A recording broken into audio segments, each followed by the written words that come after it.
morning, everybody. Welcome to Midnight's Edge in the morning. It is Friday. I am Tom Connors, and that's the show because there's absolutely no news today to talk about. It's the most boringest day in entertainment news history. Oh, we got a huge news item, Tom. You're a liar. You didn't see my sarcasm sign? Oh, no, you didn't put it on.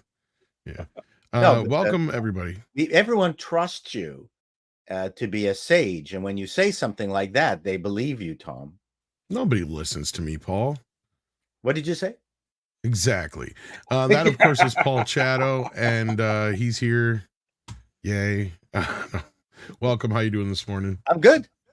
Good. I'm getting the RV all packed up for a long weekend trip. I love being in the RV. That I'm away from everything. It's great. My wife forces us to listen to a show called Small Town Dicks, which is not what you think it is. It's about small town criminals and the police who go after murderers and bad people and how they go about discovering who the bad person is. And it's great. It's like a murder. Like someone said that women love murder shows. What is it about? And then we've talked with other women in the process. And like almost every single woman that we know, female that we know, oh yeah, I love murder shows. Those are great. I love true crime. Yeah. True crime. Yes. Women love. So this is a true crime podcast. And actually, because they're doing research, Paul. Well, it's hosted by Yardley don't screw up. Smith, the voice of Lisa Simpson. Lisa Simpson. It's her show. And it's great. Wow. It's a great podcast. It's really good. So when we go on our long trips, we listen to murder. Do you think these shows are called I Almost Got Away with It not on purpose? It's so they know what to do the next time they try it. Yeah, it's true. It's education anyway. So anyways, I'm really excited about the nice long weekend. I'm sorry I'm going to miss you guys on Monday, but that's where I am. So I'm in a happy place. And we also have Andre here, of course. How you doing this morning? Yeah, I'm doing good. Glad to be here with the two of you. As we said, it's a relatively quiet news day. Nothing dropped yesterday. No new or key leak or anything like that. So I think the only thing going on is it's the 35th anniversary of Batman. I think is about it. Is it? Yeah. Of which version of Batman? He must be like the one that came out 35 years ago. Man, in the comics was only 35. No, the movie. Oh, okay. The one that Mr. Mom is Batman. The Michael Keaton, Jack Nicholson. Yeah. No, biggest movie of all time for a while.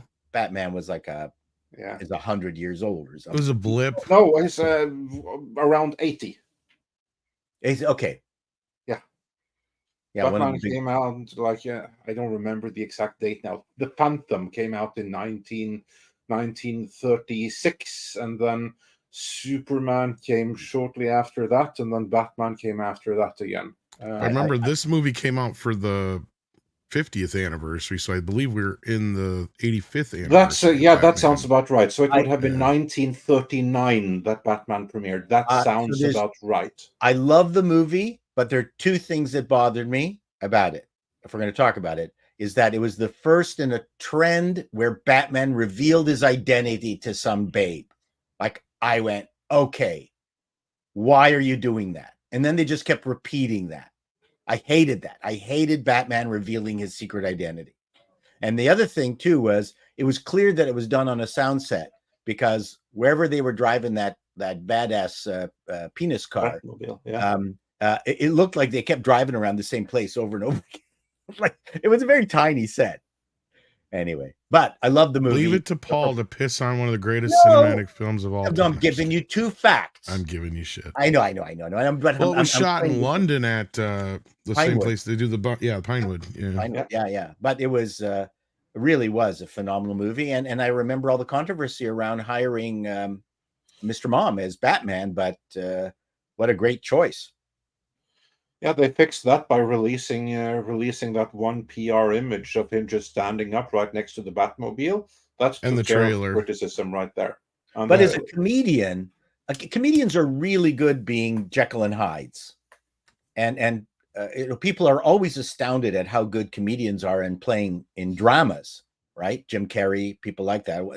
And I think comedians have this special ability to be able to traverse both those divides. Certainly better than a lot of dramatic actors that have tried to do comedy. Oh yeah, they're also like stage tested. They have to have like the comedic timing and stuff Yeah. like that. And if you can have the comedic timing, then you can also have the dramatic timing in a sense. Like another great example, Eric Bana, great Australian actor, stand-up comedian. Ah, I didn't know that. No, he started out in like basically the equivalent of Australian Saturday Night Live. And then he got the role in the movie Chopper, playing a real life Australian criminal. Actually, that would fit pretty well in with like that small town Dicks, because he was like the Australian small town Dick in that sense. Only he made a big star out of himself. And Eric Bana, he was cast in the movie. That's a fantastic movie, by the way. You should see that one. Chopper. It's amazing. That movie made him a star, and then Ang Lee saw that movie where he basically plays this cold-hearted killer, and is that's the guy I must have for Bruce Banner, this mellow scientist. I will have this rock-hard criminal from that movie. I will have him play Dr. Banner. Yeah, that was don't know quite how he got that, but that was Eric Bana's Eric ticket Bana to was stardom. fine as the Hulk. I just didn't like Ang Lee's Hulk. No, I agree. I with like you. aspects of the film, but then it the end to me is where it went off the rails. But oh hell yeah, yeah. I mean, when he's fighting a fart cloud, that's when the movie's over. It's like, okay, you set it, and they set it up perfectly to have like an old man Hulk versus young Hulk, right? I'm sitting here gearing up for that. No. They have him turn into a fart cloud. Yeah, funny how that works. I would take Norton or Bana over Ruffalo. Oh, Norton was the best in my opinion. Norton was great. Hell yeah, Norton any day. And that's the kind of guy you got to get, somebody who is kind of complicated like that. I mean, and a skinny guy. And yes. that's how I always viewed the Doctor, right? Yeah, I see what you're saying. Because like I mean, with Mark Ruffalo, he's too much of a pussy. Mark Ruffalo has also destroyed himself by being too much of well, political shit aside, I can never see Mark Ruffalo getting upset. That's my point, right? Like, I can see Norton. That's the thing, is he's not the kind of guy you want to poke, because eventually he's gonna erupt, and that's kind of the whole point of the character, right? He's this meek little guy who you just keep poking until he he can't control his anger. Yeah. And Ruffalo, he's such a fucking hippy dippy dumb shit that you can do just about anything to him, it feels like, and he wouldn't change. Well, listen, we don't have to get we got other stories. Yeah, we've gotten too deep into the trenches here. Never liked keeping their superheroes in their human forms. They were always super all the time, which drove me nuts. And I actually believed that Norton wanted to cure himself. Like, after that part, it's like, did they forget all about that? It's like Mark Ruffalo just don't give a shit. Yep. And then all of a sudden he shows up and he's talking once. It's like, Yep. No, I completely agree with you. That was Banner's constant fight to not turn into the Hulk. Anyway, let's keep going. Yeah. We got fun stuff to we talk do about. Actually. So to kick things off, ActionCom sends in $10 and says, "Sorry to send out these negative waves so early in the morning, but famed actor Donald Sutherland has shuffled off this veil of tears. He kept his A status right to the end. Yep. Rest in peace." Yeah, sad bit of news in Hollywood yesterday. Kiefer Sutherland even come out and said a touching statement on his father's passing. 88 years old, so he wasn't a young man, but I mean, if there's definitely a legend as far as actors go who's been in everything, like, it's Donald Sutherland. And I mean, he MASH, all the great stuff he's done. And he's an interesting actor too. I'm not entirely certain that Canadian as well. Canadian, and I'm not entirely certain that in modern Hollywood there's a place for someone who looked so awkward in his youth, yet could play with such gravitas at the same time. He had that kind of Humphrey Bogart thing where he wasn't really a good-looking guy until later in life when he grew that wonderful white beard, and the man just got better looking as he got older. Like, he had so much character. Plus, he could act like crazy, and we all remember him in the Body Snatchers, right? The Invasion of the Body Snatchers. Yeah, he's a meme after that. Yeah. And so MASH, I mean, the guy didn't make a bad movie. And you talk about his A status. I think it's A as in quality A, like grade A eggs kind of A. I don't know if he could open a movie, but again, he comes from that era where you had all these really good actors that you were happy to see, like the guy who did Our Man Flint, who was never really a star. What was the guy's name? I can't think of it, but I know who you're talking. Yeah, James Coburn. James Coburn. James Coburn is kind of in that same kind of class where, you know, I agree with that. You wouldn't really go to see a James Coburn film per se, or a Donald Sutherland film. I don't think he's ever had a starring role besides MASH, to be honest with you. Ordinary People. That's it. Yeah, my God. Like, that movie sent me to tears. Because otherwise, I'm trying to think of one where he was the lead and I can't. So he didn't crank out tons of movies, but again, he was a quality individual that could be, for instance, a very convincing evil president in the Mockingbird series, right? Like, he was perfect for that. Well, that was the beauty, is he could play both so well. And not only that, we were talking last night about how he was a great red herring, because he was such a good actor to where you want him to usually be the good guy. So when he would twist and be the bad guy, but you know, he wouldn't always see it. You wouldn't always see it coming a mile away with him. He was very much like the bad guy in RoboCop, where he was always played a good Ronnie guy. Cox, yeah. And then suddenly they gave him an opportunity to play a bad guy, and he went, "Yeah, baby." And then he did for a while, like in the 90s, like he was the go-to villain. I mean, corporate villain. That's Donald Sutherland's great. He had that same quality that Christopher Plummer had, another Canadian, where they worked right to the end of their useful existence. I don't know what it is about these old Canadians. Now, I think both of them had extensive training. I could be wrong on the Canadian stage, especially in Stratford, on the Stratford stage, doing lots of Shakespeare. So these people, both of them, were very well trained actors, which is one of the things that Hollywood producers are complaining right now with the young kids coming out of schools in the United States, or acting school in the United States, is that they're just not well enough trained, which is why you get all these Brits and Australians coming in and imitating Americans, because producers are going, well, these are better trained actors. So I don't know what it is in the United States that they're not doing. Why is it that they're training actors in the UK? You know, the problem is, Paul, is because most of the acting schools you go to, the teachers are failed fucking actors. And one of the people, the other thing the producers mentioned is generally, and again, you're going to please feel free to tear a strip off me. I don't care, but this is the words from other people, is that in the United States, actors want to be stars, not actors. Which I can see too. Yeah, they want to be famous. Where in the UK, they want to be actors, and Canada too. I mean, in Canada, the definition of a Canadian star is someone who's recognized on the bus. Yeah. Yeah, no, I mean, he was a great. I mean, I hate calling him a character actor, because I wouldn't quite call him a character.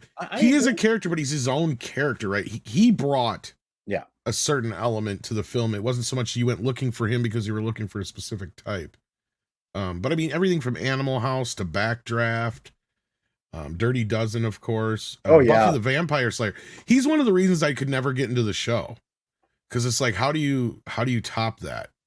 I just don't know. I mean, that was probably one of my early introductions to him personally, was Buffy. And Space Cowboys, he was also great in.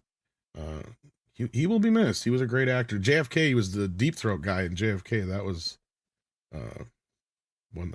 I don't know. Did he get nominated for that? I'm trying to remember. I know he's been nominated a few times for like things, but I don't know if he ever won. No, I don't know either. No, we loved him, and there were no controversies. He was also there for the conception of Kiefer. He was. So, He did.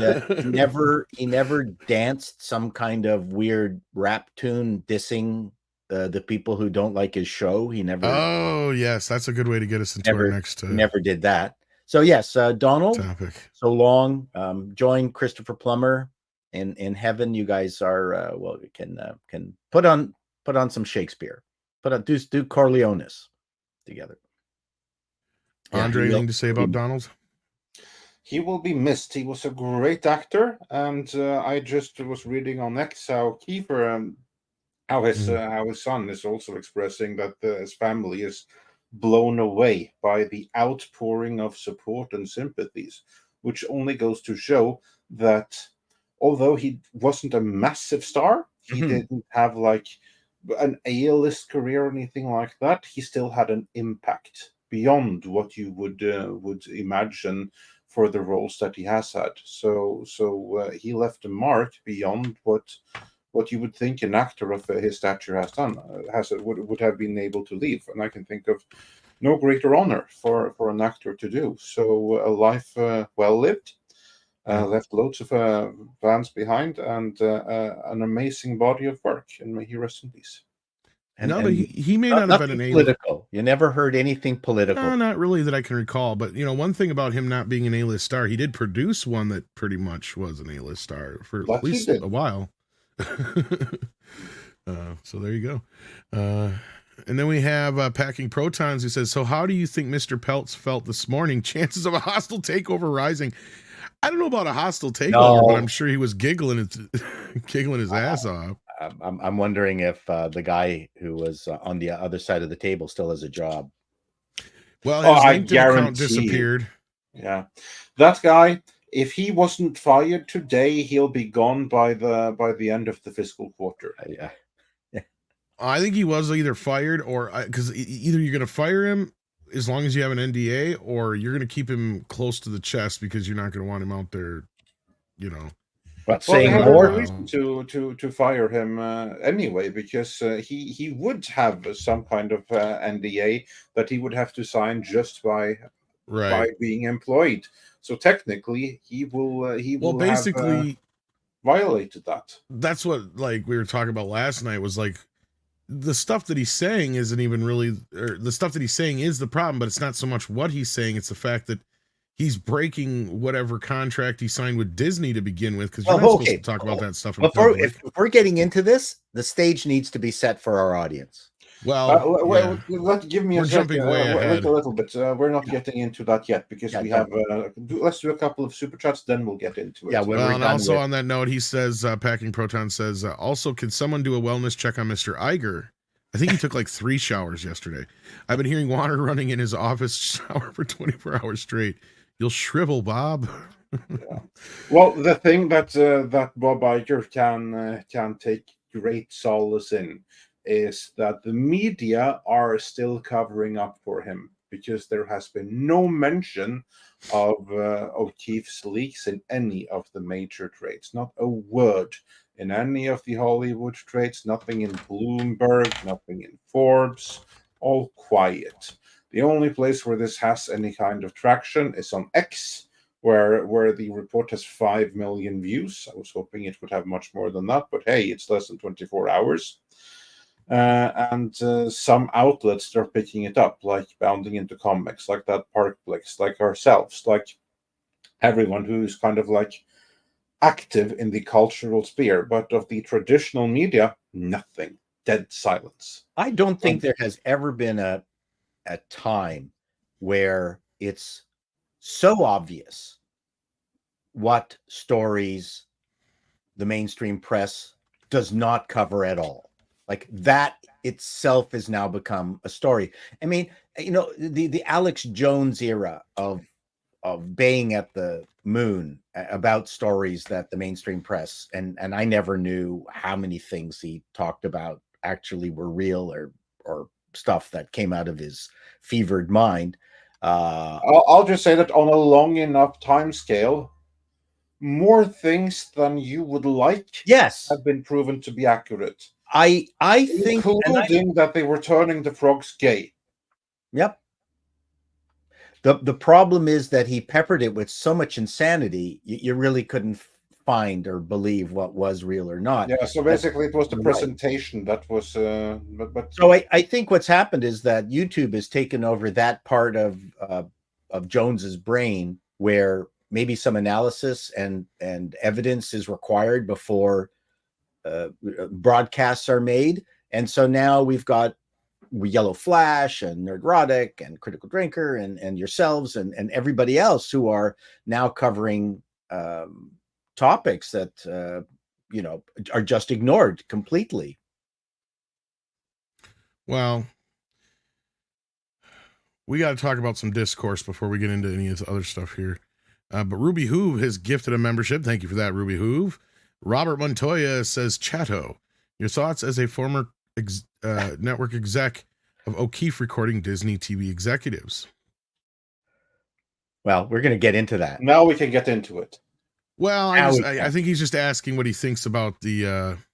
Well, first of all, I mean, the person he was dating must have been hot, because I don't know where those questions came from and why he would answer them on a date. Like, I don't, maybe it's the third date. Maybe you can answer these kinds of questions become de rigueur as part of, To be fair, we're seeing roughly 10 minutes out of 2 dates.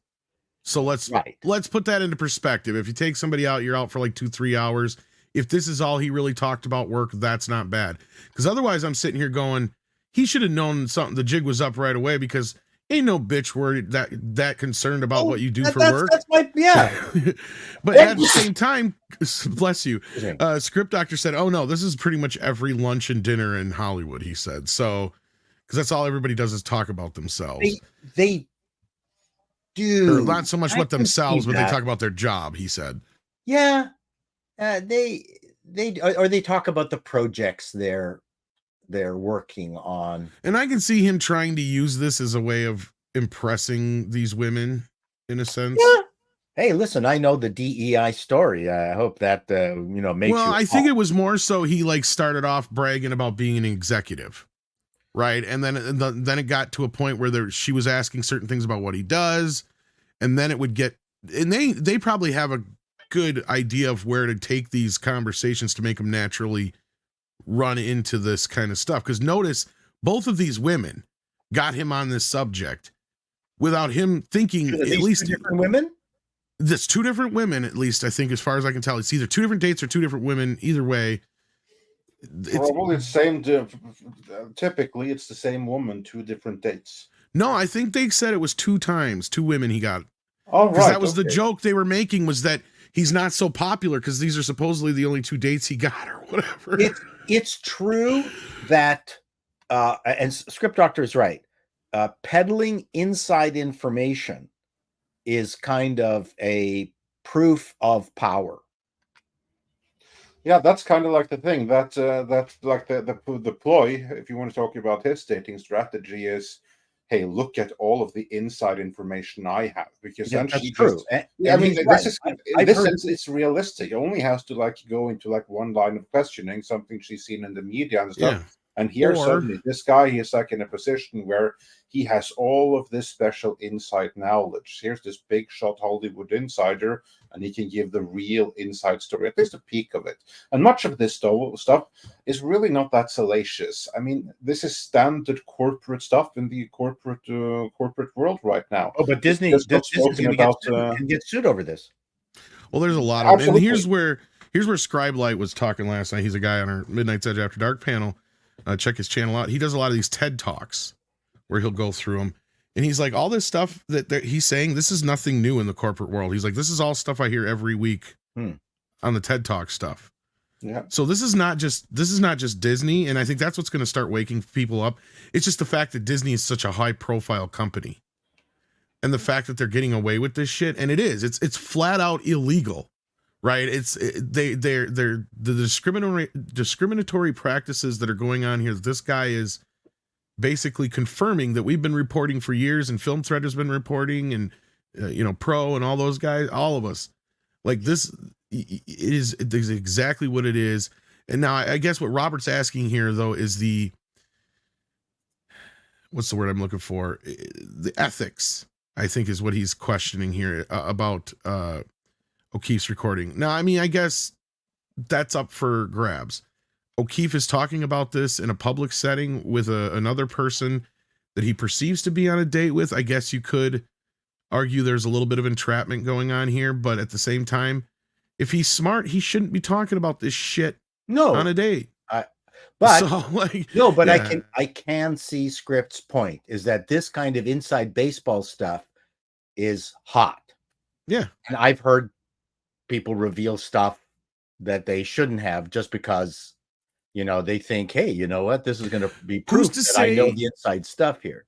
Who's to say his date didn't say, I thought I was going to get this job the other day, but then I found out this other girl got it, and I think she just got it because she's black. Yeah. And that set the whole conversation.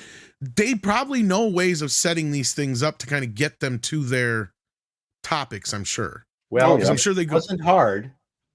No, and like I said, he just started volunteering it. Not only that, he did it both times. So if it is two different women, he's having almost the same conversation, only he's giving us two different parts of the conversation, basically, is what we gather. But we're going to get into that because those clips, I think we can actually get away with showing because O'Keefe wants them to get around. But we do have a topic before we get into that, but we wanted to address. So actually, I think what I'm going to do here is I'm going to hold off because I think most of these are on the Disney execs. So let's cover this other business first. What do you guys say? Because this is something that's kind of gone. If anything, it's kind of funny that this O'Keefe stuff come out because it's kind of pushed this news down a bit. But we all know it. We constantly get reminded about how racist and stupid these actors and actresses are in Hollywood. And we're not going to play the song because she's out claiming people. Yes, she is. Now, and I knew that was going to probably be part of her game. But Andre and I usually are prepared for this stuff. So I think I'm going to do the song here. So why don't you sing it?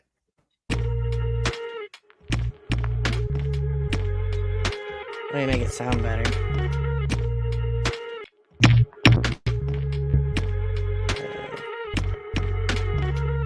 I don't know the words. I'm going viral on Twitter again. Open up the news and find some interesting things. 20 million views. Interview from 2018 with Trevor the King. When I was a teen, I was running from the city to speak my story. You know the one. Police murdering black boy. None of this even fucking rhymes, but I don't care. My people cried in the theaters finding release. White people cried. They could see us as human beings. Trevor asked what I want the people to know. I say white people crying was the goal. If they could keep one thing, what would it be? I say empathy. Ooh, that's why they mad at me? They splice lines, make hate they recognize. Make it look like some propaganda they spew. They conflate our pain with violence and try to weaponize everything that we do. And desperation of oppression is rising. And now we're holding on to any old thing that they can use. If they rely upon misinformation like me getting 100 million views, that's oppression. Sorry, that was my line. Then that tells me you're afraid of the truth. At least I rhymed. We so bored, we don't give a fuck, yo, discourse, some shit like that. It's really fucking hard to understand what she's saying. Fuck your discourse. Yeah. Sorry, nobody has the lyrics written out yet, so I actually have to watch this shit while I'm doing it. And she's just dancing. And now you listening, I'm gonna tell you something fascinating. They woke, bastardized, and appropriated. Last I recall, woke was something we created. Speak truth to power, keep an eye for you silly racists. Yeah, you created alright, it's made up bullshit. And now they use it to describe anything they hated, threatened by. Remember when Gambino put it in the zeitgeist? No, not really. It was all about the people recognizing bigotry. What bigotry? The power of community, not fodder for your clickbait. Speaking of which, journalist, I'm looking at you. Did you forget your job to provide the truth? Spreading divisive mining metric data. Seem to give all your... This is bullshit. I can't even fucking And I can tell you people are tired. Yeah, I'm tired of this song. And the kids don't trust anything that they view. That's why they come to us, me and you. Oops, that was me. I can actually rhyme, unlike this bitch. Future's coming, and it's the truth. Don't fuck with the discourse in the youth. I don't know. This song just keeps going and going and going and going and going. She dances. Yep. That's not like perpetrating racism or nothing. I'm not even gonna say what she's dancing like. My sis said, don't let it get to my spirit, but I'm sick and fucking tired of suppressing my rage. 400 years of taking their bullshit. I didn't know you were 400 years old, bitch. To compartmentalize like my ancestors had to encaged. What? If you don't confront the pain you live with, it'll manifest as an addiction, disease, and infestation. Repression can give you, and I'm not going to be the next one sent to an early grave. This song goes on and on and on and on and on and on and on. Ugh. My version's better. I like your trap beat. I don't know. I think it's over, finally. Thank God. Just climbing over a fence. That was good. I'd buy that. Doing some more tribal dancing. Oh, she can't dance at all. It's like she's the Black Ellen. No, it's like some flat out like tribal dancing. It's not even like no. Fucking... No. She's the Black Ellen from Seinfeld. You're being too nice. Well, no, but he's right though. It's basically the whole video. I mean, the lyric and everything. I mean, she claimed that this is something they cooked up in 72 hours, which is complete and total bullshit. This thing was written, prepped, and recorded and coordinated long before this series premiere was even.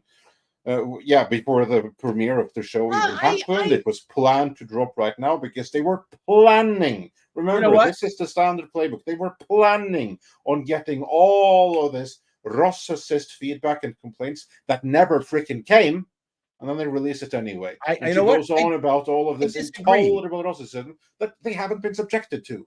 No, it's not that we can see. I disagree, Andre. It's got a kind of reactionary thing happening. I mean, first of all, there is really no significant music in it, so you can't say they. No, it sucks as music.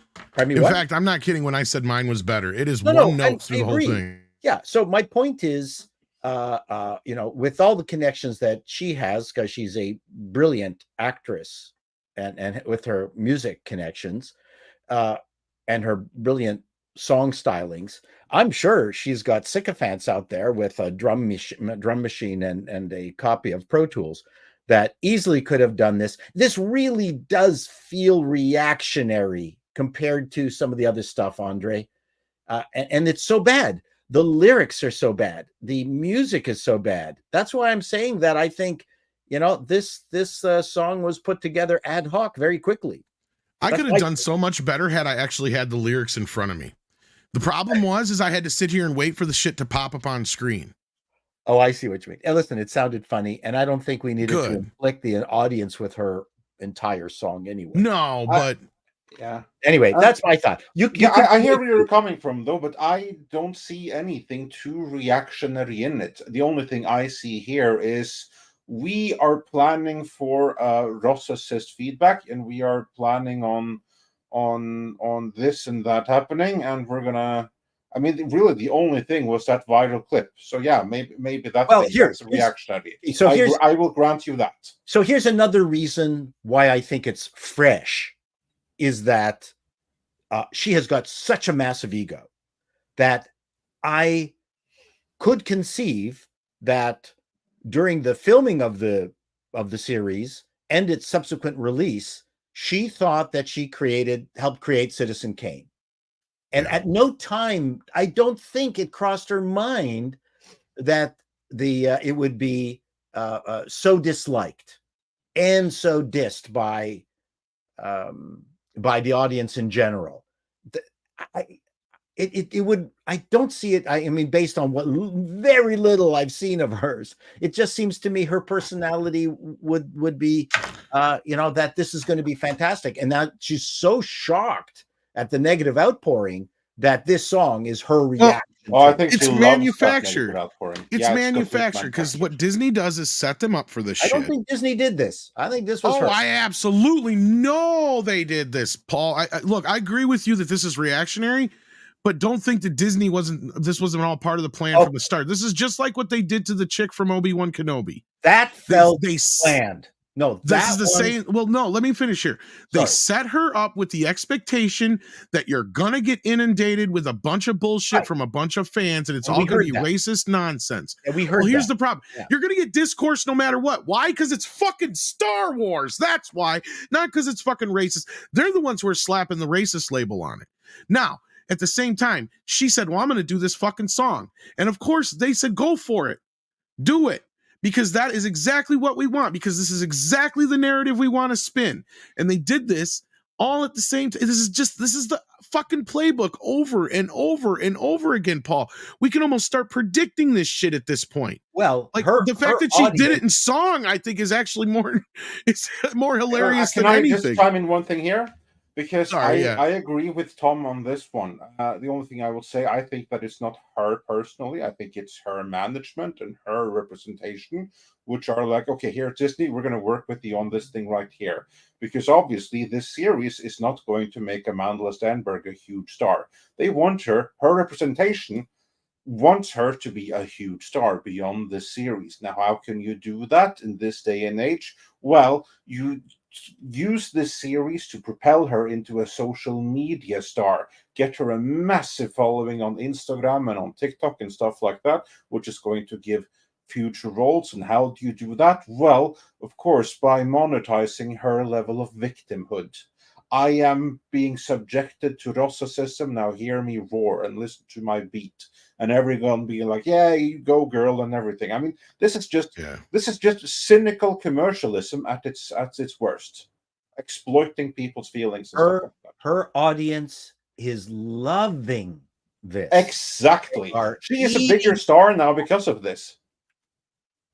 Oh, yeah. They're, the people who are complaining that we have been too negative on the show are just loving this. They are completely. They love it.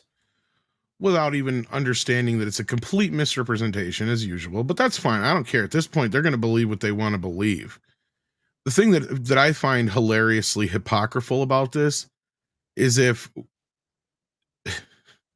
to put it delicately, let's say if a white person came out and did a song like this, how would they react? Like that's the thing. It just, it boggles my brain how they can get away with this, and it's just okay. A white person doing that would be torn a new one on The View. It would start some more mostly peaceful, fiery protests. Probably, yes. But anyway, I didn't want to dwell too much on this song because she's out claiming the shit out of people. That's why we did our own rendition of it anyway. I should have practiced. That's my fault. Because I know I could have blown her out of the water. Because this is where I think it was thrown together at the last minute. It is a horrible fucking song. Well, that's my point. And I agree with you there, Paul. Like the lyrics don't flow. There isn't absolutely no rhyming hardly at all in there. No. And she's doing this whisper rap thing that is annoying as piss. Well, and this is coming from a professional musician who's not even that great, and I don't give a shit. I've done better rap songs than this. On the fly. Well, you just did. On the fly. Unprepared. If I'd have had the words in front of me, I could have done better. That was my point. I had to sit there and wait for them to come up on the screen on her version because nobody has them written out yet anywhere. That shows you how popular this thing is, I guess. Oh, I think it's only popular in a small sect. Otherwise, it's more popular because we're bringing attention to it. So, like Andre's right. This is like a Streisand. She basically, she played her audience. Basically, yes.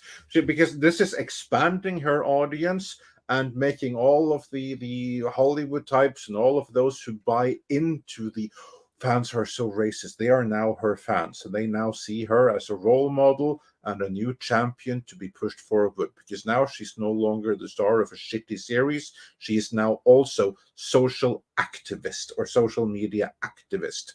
And that's kind of like her new role that she can leverage for getting invited to all kinds of premieres and stuff like that. This just elevated her to closer to the A-list. Like, she's not A-list, but she's now someone who's going to be more famous for being famous because she's part of the cultural conversation. So this was a job very well done, and I congratulate her management and Disney on having created a new social media star on this, because that's what happened here. No one be fooled by this. And this is you all being exploited and psyoped. I think what Disney is doing is, damn, we should have had Reva rap. Damn, we forgot. We should have done that. I guarantee you, some people are thinking that right now. Like, where the hell did we have like that Obi-Wan come out and do that stupid car video? This is what they should have done, because they realized, shit, we only made her look weak. That white man has to come out and defend her. Whereas now they project her as like, oh, this strong thing that rises above it with the tribal dancing and everything. So yeah, there's no room in Star Wars for racism. You crazy kids, stop being racist. Yeah, exactly. Stop being racist. Stop, stop being racist. So just please recognize this for the cynical commercialism that it is. Her crowd is having an orgasm over this video. Oh yeah, and they are, her sycophants are going, yeah. This and is she so just right. And she just got that shit ton of new sycophants that were just down with the cause, and now they're down with her. Yep. So yeah. And SDR Red Wolf sent in $2 to make me stop. Please stop. Tom can't take anymore. I did. Sorry about that, guys. Just imagine, it could have been worse. We could have played the real thing. Yeah. So, keep that in mind. But yeah, so I didn't want to dwell too much on this because I think this is just silly, stupid nonsense. It's more of the same. It's the next desperate move on their behalf. Hey, it's try and paint us as racist. That's news in some way. Well, but you know what's funny is that what dropped on top of this, what was the big news that we're talking about today? Yeah, so, kind of connects to this. Kind of, in a weird way, because yeah, you did a video on this, Andre, yesterday. Everybody was streaming about this. We did a stream breaking down the whole video, but basically, there's only a few highlights to really kind of get into here. I didn't know where you wanted to start with this, but the video come out from James O'Keefe, who was used to be part of Project Veritas, correct? Well, he used to be Project Veritas, basically. Yeah. And I'm trying to find the video here. I'm unprepared. So yeah, where did you want to start with this video, Andre? Where did you want to set this up?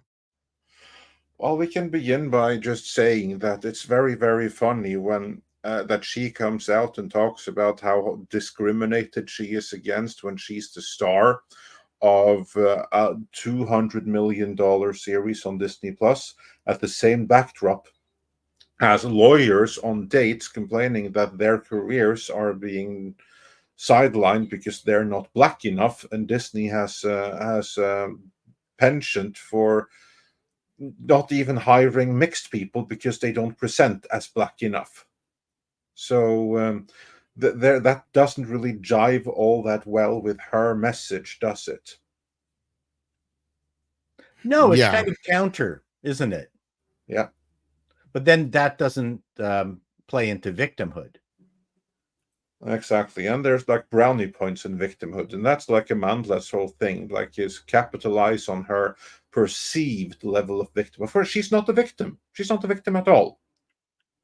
If anything, this guy that we see on screen right now, Michael Giordano, is far more a victim because he's a lawyer, but he can never become where he was supposed to be in his career because he's white, apparently. He's been lost out on so many opportunities for motion, and now he's going to be fired from the company altogether. And he's going to have a really hard time finding a new job again because he's white. And I read a study in Bloomberg, which basically said that since 2021, 80% of new hires in across corporate America have been diversity hires. Like so many jobs, they basically have like the notification that white people need not apply. So it's really difficult. Like if you're just starting your career and stuff like that, and you're white, well, good luck, because you're not wanted. That's racist. If you're straight and white. What you just said was If you're straight and white, yes. Because as long as you're gay, you can at least be one of the 30% of their writers. Yeah, exactly. And now that also tells me why so many people identify as gay or bi now, because that's the only way they can get work. It's actually funny because in Norway, there was like this study, I forgot which study, but it was like really, really restricted. It's like this engineering study. And then they decided to do like a quota that 40% of the students have to be female on this study. Which basically, and there weren't enough female candidates to fill that quota, which only meant that men that were qualified couldn't get into it. So some people legally changed their gender to get into it anyway, bypass it that way. wow.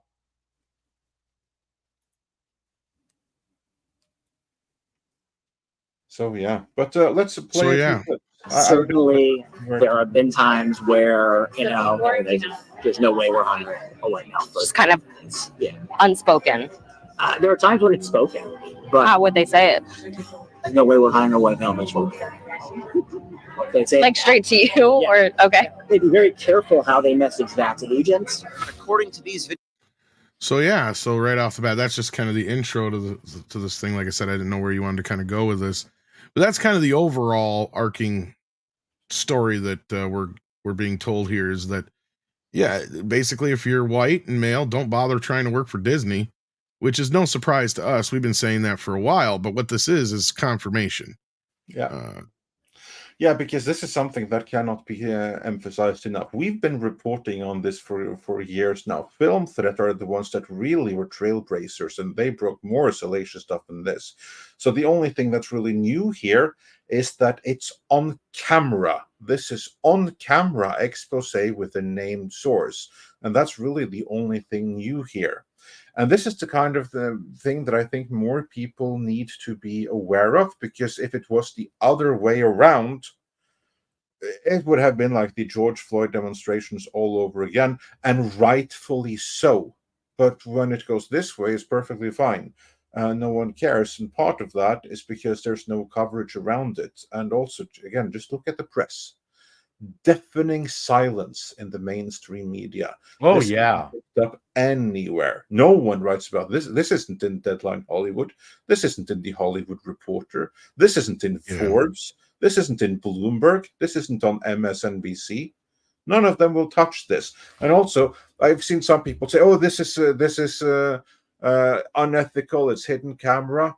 How many great reportings have been done with hidden camera in the past by the mainstream media that were proper exposés? This has happened. This is perfectly fine journalism. Well, to me, when people say that kind of shit, Andre, it comes off to me, it's like when people try to argue that, it's something should be inadmissible in court for some stupid reason, when it's like, it's the fucking murder weapon. You know what I mean? Like, it's like, no, you which is more unethical? This being filmed, or the fact that these practices are going on? I'm going to go with the latter. The law. I'm going to go with the latter. The law. I mean, you can't. They won't get a conviction unless they follow Who's the law. asking for a fucking conviction here at this point? Yeah, in this That's case, not what this is about. No. Yeah, exactly. In this case, it's not even a legal matter. This is just. That's what I'm saying. We're talking about ethics here. You want to talk about ethics? Yeah, that's what I'm talking about. Ethically, you brought in something that was jurisprudence related, and I just said it's not the same thing. But I agree. Here, it's something else. I mean, here I completely agree with you. Now, were these two women set up by? They are working for O'Keefe. They are working for O'Keefe. Okay. Yes. That is why they have it. So they've been drilled in what to say, how to approach him. And this is kind of like the O'Keefe MO. He also does this with gay people, like for instance the one that was previously exposed from Pfizer. Whoa, there was deafening silence. Oh, on he that did one. that. Yes. Oh my gosh. He was Project Veritas until they booted Yeah. him, and then And it was after that he was booted, because like the guy that they set up there, he was like, dude, you have no idea what you just did, how powerful Pfizer are, they're going to get you. And after that, it's like, I don't know the details, but after that is when he was booted from Project Veritas. Wow. And he set up his own thing. But yes, that was so. And ethically, let's look at it this way: it's on a date, it's in a public place. Yes, he's being honey-dicked a bit, but is it really entrapment when he's giving up this much information that he shouldn't be? And also, again, this is not a legal thing. No one is. This is not. This is not we're not talking about doing anything in court or anything like that. This is just journalism and exposing what is going on to the world. And for that, this is perfectly fine. It doesn't have to be admissible in court. It only has to be admissible in the court of public opinion. And that's my point. Yeah. And that's just it. I mean, and talk about other outlets not covering this shit like they did with Film Threat. That was the thing there is, you want to know why everybody, I'm sure most of you all know this, but for those who don't know, the reason why none of the main outlets covered the story from Film Threat is because Chris and Alan wouldn't give up their sources. Correct. Right. That's all they wanted. They didn't give a fuck about the story. They were just working for Disney, trying to just squeeze their sources out of them. Yeah. No, now listen, these are professional news organizations that have professionally ignored all sorts of major, stories. So they have to professionally gather information that they won't use. Come on, Tom. This is very professional. How stupid of me, Paul. Yeah, dear Lord, Tom. Yeah, I know, right? But yeah, so basically, we're at this point where nobody trusts the mainstream media anymore. But here's another good reason not to, because they're not going to pick up on this story at all. But here's the thing that's funny about this is James has said that they have like a secured way for people to get a hold of them. People from Disney have reached out to him now, like they did to Chris and Alan. Yeah. So I think there's going to be a lot more. I mean, we already know there's more coming from what just he already has. But I think there's going to be a hell of a lot more from people who actually want to speak out on this stuff. See, because this guy was caught, basically red-handed or whatever you want to call it, talking about it on a date.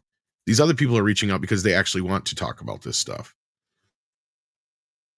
So let's keep going here. There's a couple clips. These were ones I got the timestamps from our video we did yesterday. So we'll go with those for now.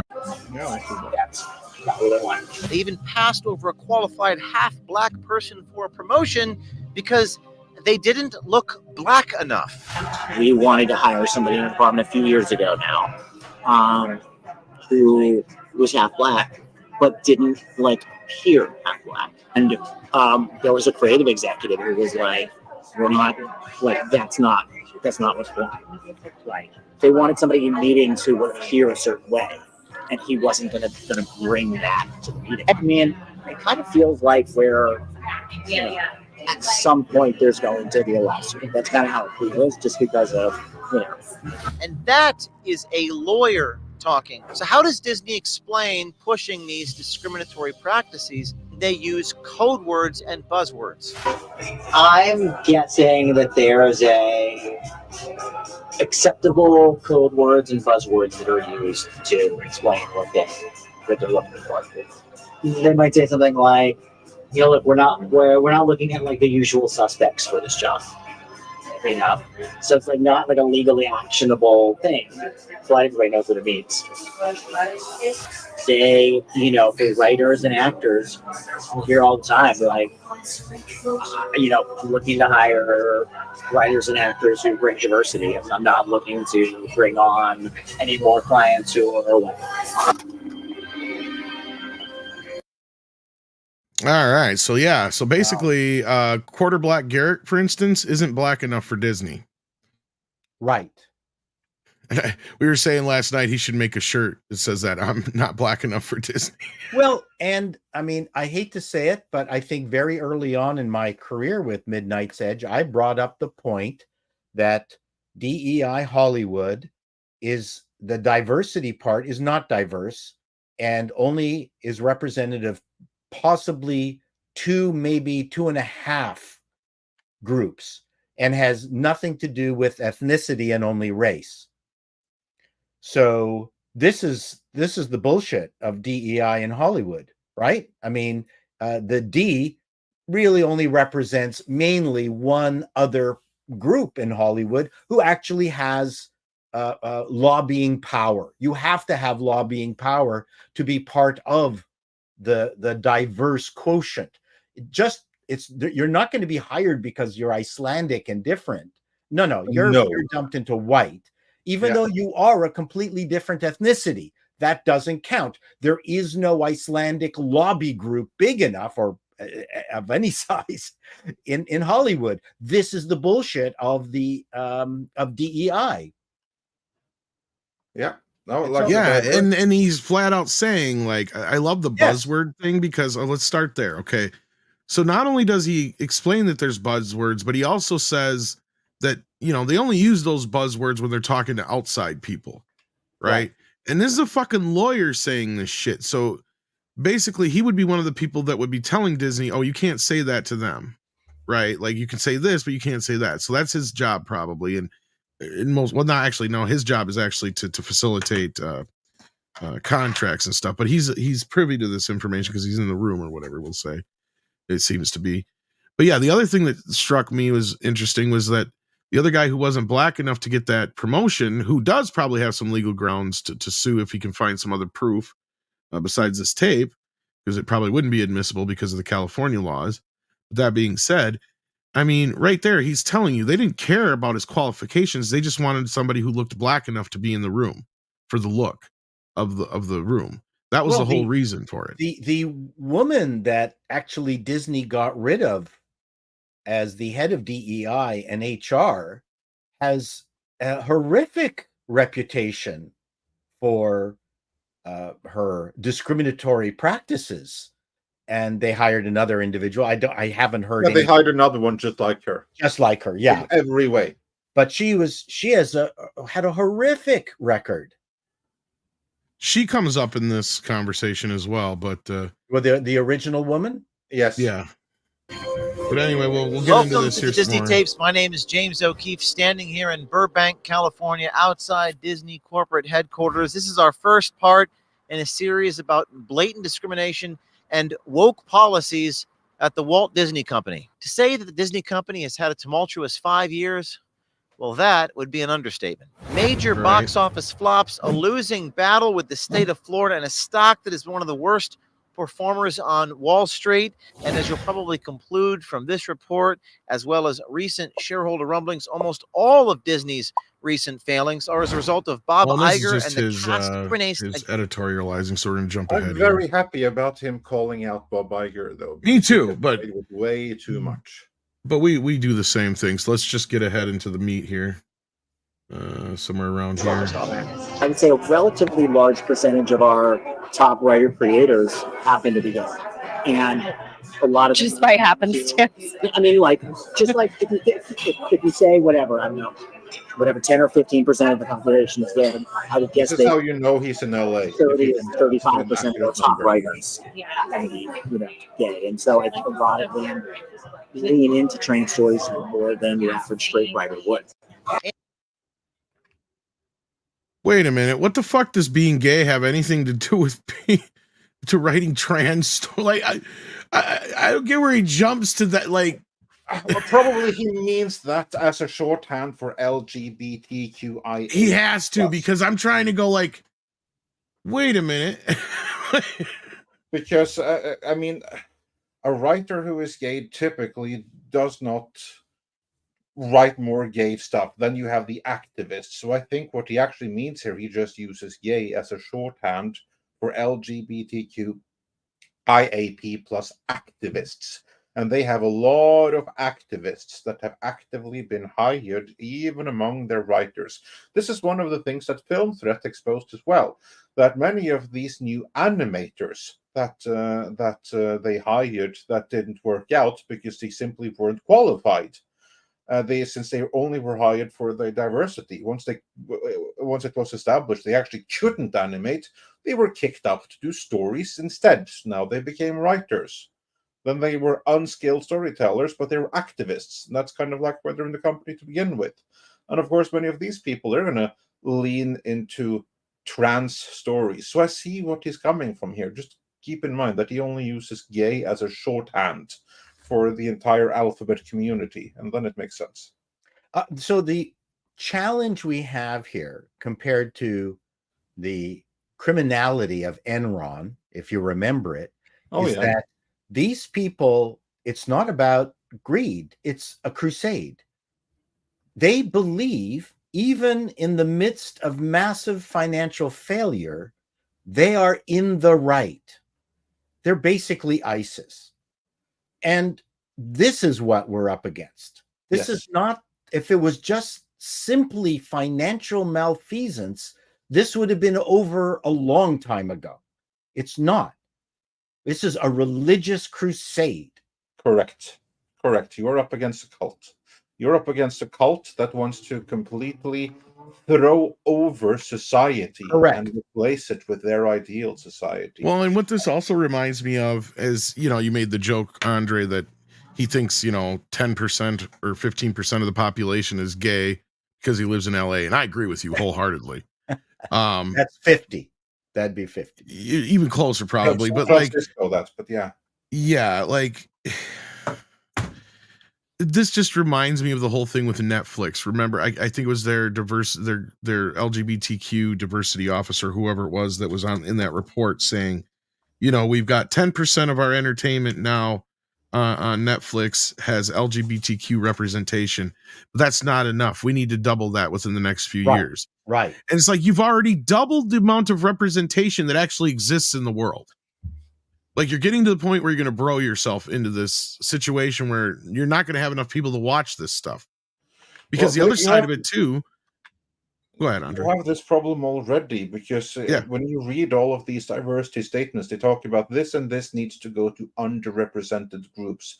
As it is right now, the only underrepresented group in media are white males, specifically in Disney, where when you look at the breakdown of society, straight white males are wildly underrepresented. No one else is. On the contrary, the ones who are said to be underrepresented are statistically wildly overrepresented. Case in point, your number, the number you brought up for gay representation in Netflix, that there's now 10% representation. They want to go up to 20. You already had overrepresentation at 10%. Increase that even more, and it's wild overrepresentation. And I did a video on all the different studios in Hollywood pooling their representation, as opposed to each one of them going for a different number and getting it wrong. So they would have this every 5 years, they would have an idea of just where they are in total representation, which would give a studio license to be able to do an all-white movie because already the representation quotas have been met. See, that was my brilliant idea. They're kind of doing that in Amazon. They kind of. Like, they would never do anything all white, but that's, for instance, how they were able to do Reacher. And I've heard Warner kind of does that too, but go ahead. Sorry, Andre. Yeah, because the quota has already been met on other projects. Whereas in Disney, the quota never ends. Each and every individual project, which means that every single project is subject to the quota. Whereas, for instance, in Amazon, only this many percentage of their output has to have all this representation, and you have others that actually can be good. But yeah. Well, that's just so you have a situation here where you have overrepresentation of all these minority groups, basically, and some of them we're talking about like such a small percentage, right? Especially when you get to like the trans and so on and so forth. Then But on the worldwide stage, you're actually talking sub 1%. That's what I'm getting at. Exactly. Yeah. So like this is such a huge overrepresentation at this point. Well, And- I mean, if you look at the Acolyte, you've got Manny Jacinto, a Canadian Filipino, Oriental. That's a great combo. I know, right? You can't Asian, Filipino, Canadian. You can't beat that. And he was in, I was racking my brains when I was watching Acolyte. He was in The Good Place. He was great. What a funny actor. He was in The Good Place. Oh, good for him. Anyway, sorry. Yeah, so let's jump ahead just a little bit more here. To about, this is embarrassing. I can't. You know what? I might duck out. I can't handle this. Seriously? Oh, it's embarrassing. Oh, I think it's hilarious for him. Yeah. I feel bad for him. Yeah. I do feel bad for him, but you know what? He has a way to bounce back. I mean, obviously he's probably under an NDA. Six sent me something in the background here. According to this World of Real, we don't know how accurate this is, but he's taken a leave of absence. The old leave of absence. Classic. Yeah. Classic. But, you know, I mean, he does kind of have a way he could turn this into a career. I think Script came up with this last night. Basically, from this, he can bounce back by representing people who are discriminated against in Hollywood. He can join the Daily Wire. Like I'm not even joking. Like, yeah, he hasn't, because this is what he is now, and now he can use this to his advantage. What I think is going to be very difficult for him is to return to some kind of position that he had with Disney. Oh yeah, he can do it, but not in a company like Disney. It's going to be someone that wants his experiences, for better or worse. If he is willing to capitalize on that, his career might have a second life there. But again, consider him. He is a white male, allegedly straight. So it's going to be difficult for him to get another corporate job. I don't see him as becoming an advocate for one reason. Depending on how long he's been at Disney and been capable of putting up with the bullshit for as long as he has, this man is a fantastic billboard. This guy is a fart catcher. This is what he does for a living. Not to get us sued. No, I mean, but he could spin this. He could spin this he's not going to suddenly become a crusader. No, I don't think so either. I think maybe not, but he could. No, he could, but he won't. Well, and I bring this up because I'm actually setting up the next part of this, which I think this is where this is going next, where he's even been passed up. He talks about where he feels he's been passed up for advancement. And I still got my company car. But that's the other funny part, is he's under the delusion that he has some sort of power here. When Script pointed it out too last night, that basically this guy is just nothing more than a team leader. He's not actually doing anything. But that's my point. But he is happy to stay under the radar and pontificate to some babe across from him on a date.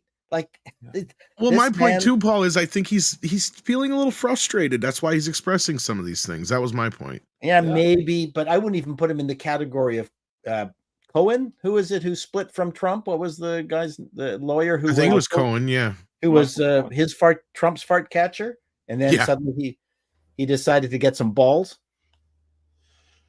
Well, in this case, I agree with you, Paul, that he never, ever would have spoken out against Disney. But in this situation, let's see what kind of opportunities he has. Yeah, hey. He may have no other choice but to try to do some kind of loss or something, because he's going to have a hard time getting employed after this. So I don't need any lawyers. So maybe now is a good time for him to see what kind of proof is there that he was passed over for promotion, and can he actually start a lawsuit against Disney? He's not working there anymore anyway. What Paul really meant was, how'd you say you don't have time for a new lawyer? Is that what you said? Yeah, I don't need a new lawyer. Oh, you don't need a new lawyer? No. Oh, okay. I heard you don't need a new lawyer who's not Jewish. That's what I heard. So I didn't say that. I know what you were thinking. Italians make extremely good lawyers. I'm just picking. No. Let's dig right into Disney's blatant practices of discrimination. If you're wondering how Disney as a company looks at race, gender, and discrimination in the hiring process, about how they recruit and hire talent, look no further. I think there are times when Okay, so this is where he's getting into the actual it's hiring like of the actors so and front stuff. and center. It's like great because that's the focus, you know. Like we have so many shows where we're casting and we're like, yeah, we're not even going to see. And this is pretty. you We know, knew all this certain people stuff, for it because we obviously. need that particular role. They were very to- Yeah. explicit. You So- knew it, So is you knew it from camera. is it intentional that they want like they only look for diverse candidates for At certain times, roles? Yeah, I think there's certainly a belief that it's just good for society and they know. But there's also a belief that like we're going to make more money if we appeal to a wider variety of people, and it's a good thing. We have shareholders too, you know, and so diversity helps with that. Pause it right there. Yeah, I was gonna Yeah. say this is something we've hit on time and Yeah. time again. I'm glad he said that there's a belief, because that goes to back what you were saying, Paul, that this is religion, because there is absolutely nothing to support that belief in any way, shape, or form whatsoever. On the contrary, we now have several years worth of data to make a very clear case that the way that they have done it, they don't earn money for the shareholders, they lose it. They turn billion-dollar brands into million-dollar brands by including the diversity in the way that they do it. So, no, Here's the diversity thing. doesn't help with. I mean, pleasing on shareholders. paper, the first time you show it to somebody, it does, right? It's like, okay, so you broaden your audience. That means that you're opening up your audience to more possibilities, right? But what they're not showing is it's the cognitive dissonance of they keep trying to keep doing the same experiment over and over and over again and failing. Because like you just said, Andre, there's absolutely zero proof, none whatsoever, that doing this to any of these IPs has helped them. But to the contrary, there's tons of fucking proof that it does nothing but tank these things. But they're still laboring under this impression, like a religion, like Paul said before, that as long as they keep doing this and pumping it out there, eventually this will work, because this is the whole mentality that they're laboring under. This is where people like Kathleen Kennedy and stuff come in, and this is where they're like, fuck the old white dudes, forget them, we don't need them, they're going to be dead soon anyway, we're worried about the future, and this is the future. The board is in line with this. They are. Unfortunately, yes, yeah. Because they believe the bullshit they're being fed, because these bullshitters believe the bullshit that they're feeding them. That's Also, what this Disney guy is doesn't- saying. And also, Disney doesn't have a board. Let's be completely honest about that. Yeah, It has it's Bob Iger Iger. Psychophant that protects him or from the shareholders instead of holding him accountable to the shareholders. That's a big difference right there. And I mean, I don't even need to go down the whole road of explaining how this shit doesn't work without having the old fans, because they think as long as they can get rid of us, there's all these gay and diverse fans that are just going to come flooding to these franchises. That's what they think. That's how delusional they are. But anyway, so let's keep going And here they're with this. allowed to do it. They own the property. Oh, absolutely. So, us complaining that we have lost control over something we never had any control over to begin with, that is our delusion. I mean, I guess you perceive it that way. I don't perceive it that way, Paul. We're just pointing out the obvious and doing our jobs here. Like, to me, this is a bunch of truth bombs telling the truth. Look, I'm so disconnected now from Star Wars. I have no ownership or feel of ownership over it. Sure, and it has transformed into a, and not that we're making a ton of money, but I mean, people online have turned their dissatisfaction with Star Wars and Star Trek and Doctor Who into its own separate industry, which is fine. So, I mean, You know what the thing is, it's not just that they have done that. It kind of like was meant to be, in a sense, that the conditions were in the place for it, and then it happened. It wouldn't have happened if the situation hadn't been created where there was a need for it.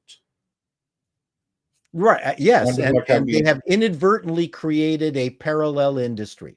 Yes, no one meant for that to happen. It just happened, and it happened organically and out of necessity. I just know with the creation of Midnight's Edge, I never intended to take Midnight's Edge in this direction where we are exposing the faults of Disney and stuff like that. I just wanted to demystify the creative process. That was the original intention. Whereas this direction, it kind of like happened on its own, because the more we started looking into things, the more and more insidious it became, and the more there was to expose, just so that people can be aware and vote with their wallets if they want this to continue or not. Because I'm a big fan of democracy. You can have what you want, but and vote for what you want, but you should know what you vote for. And that was kind of like the creation of Midnight's Edge, and I believe that parallels so many others. Only later, maybe will there have come others that say, hey, there's a career in this. But that came later. For like us first generation, this kind of like happened organically and around us.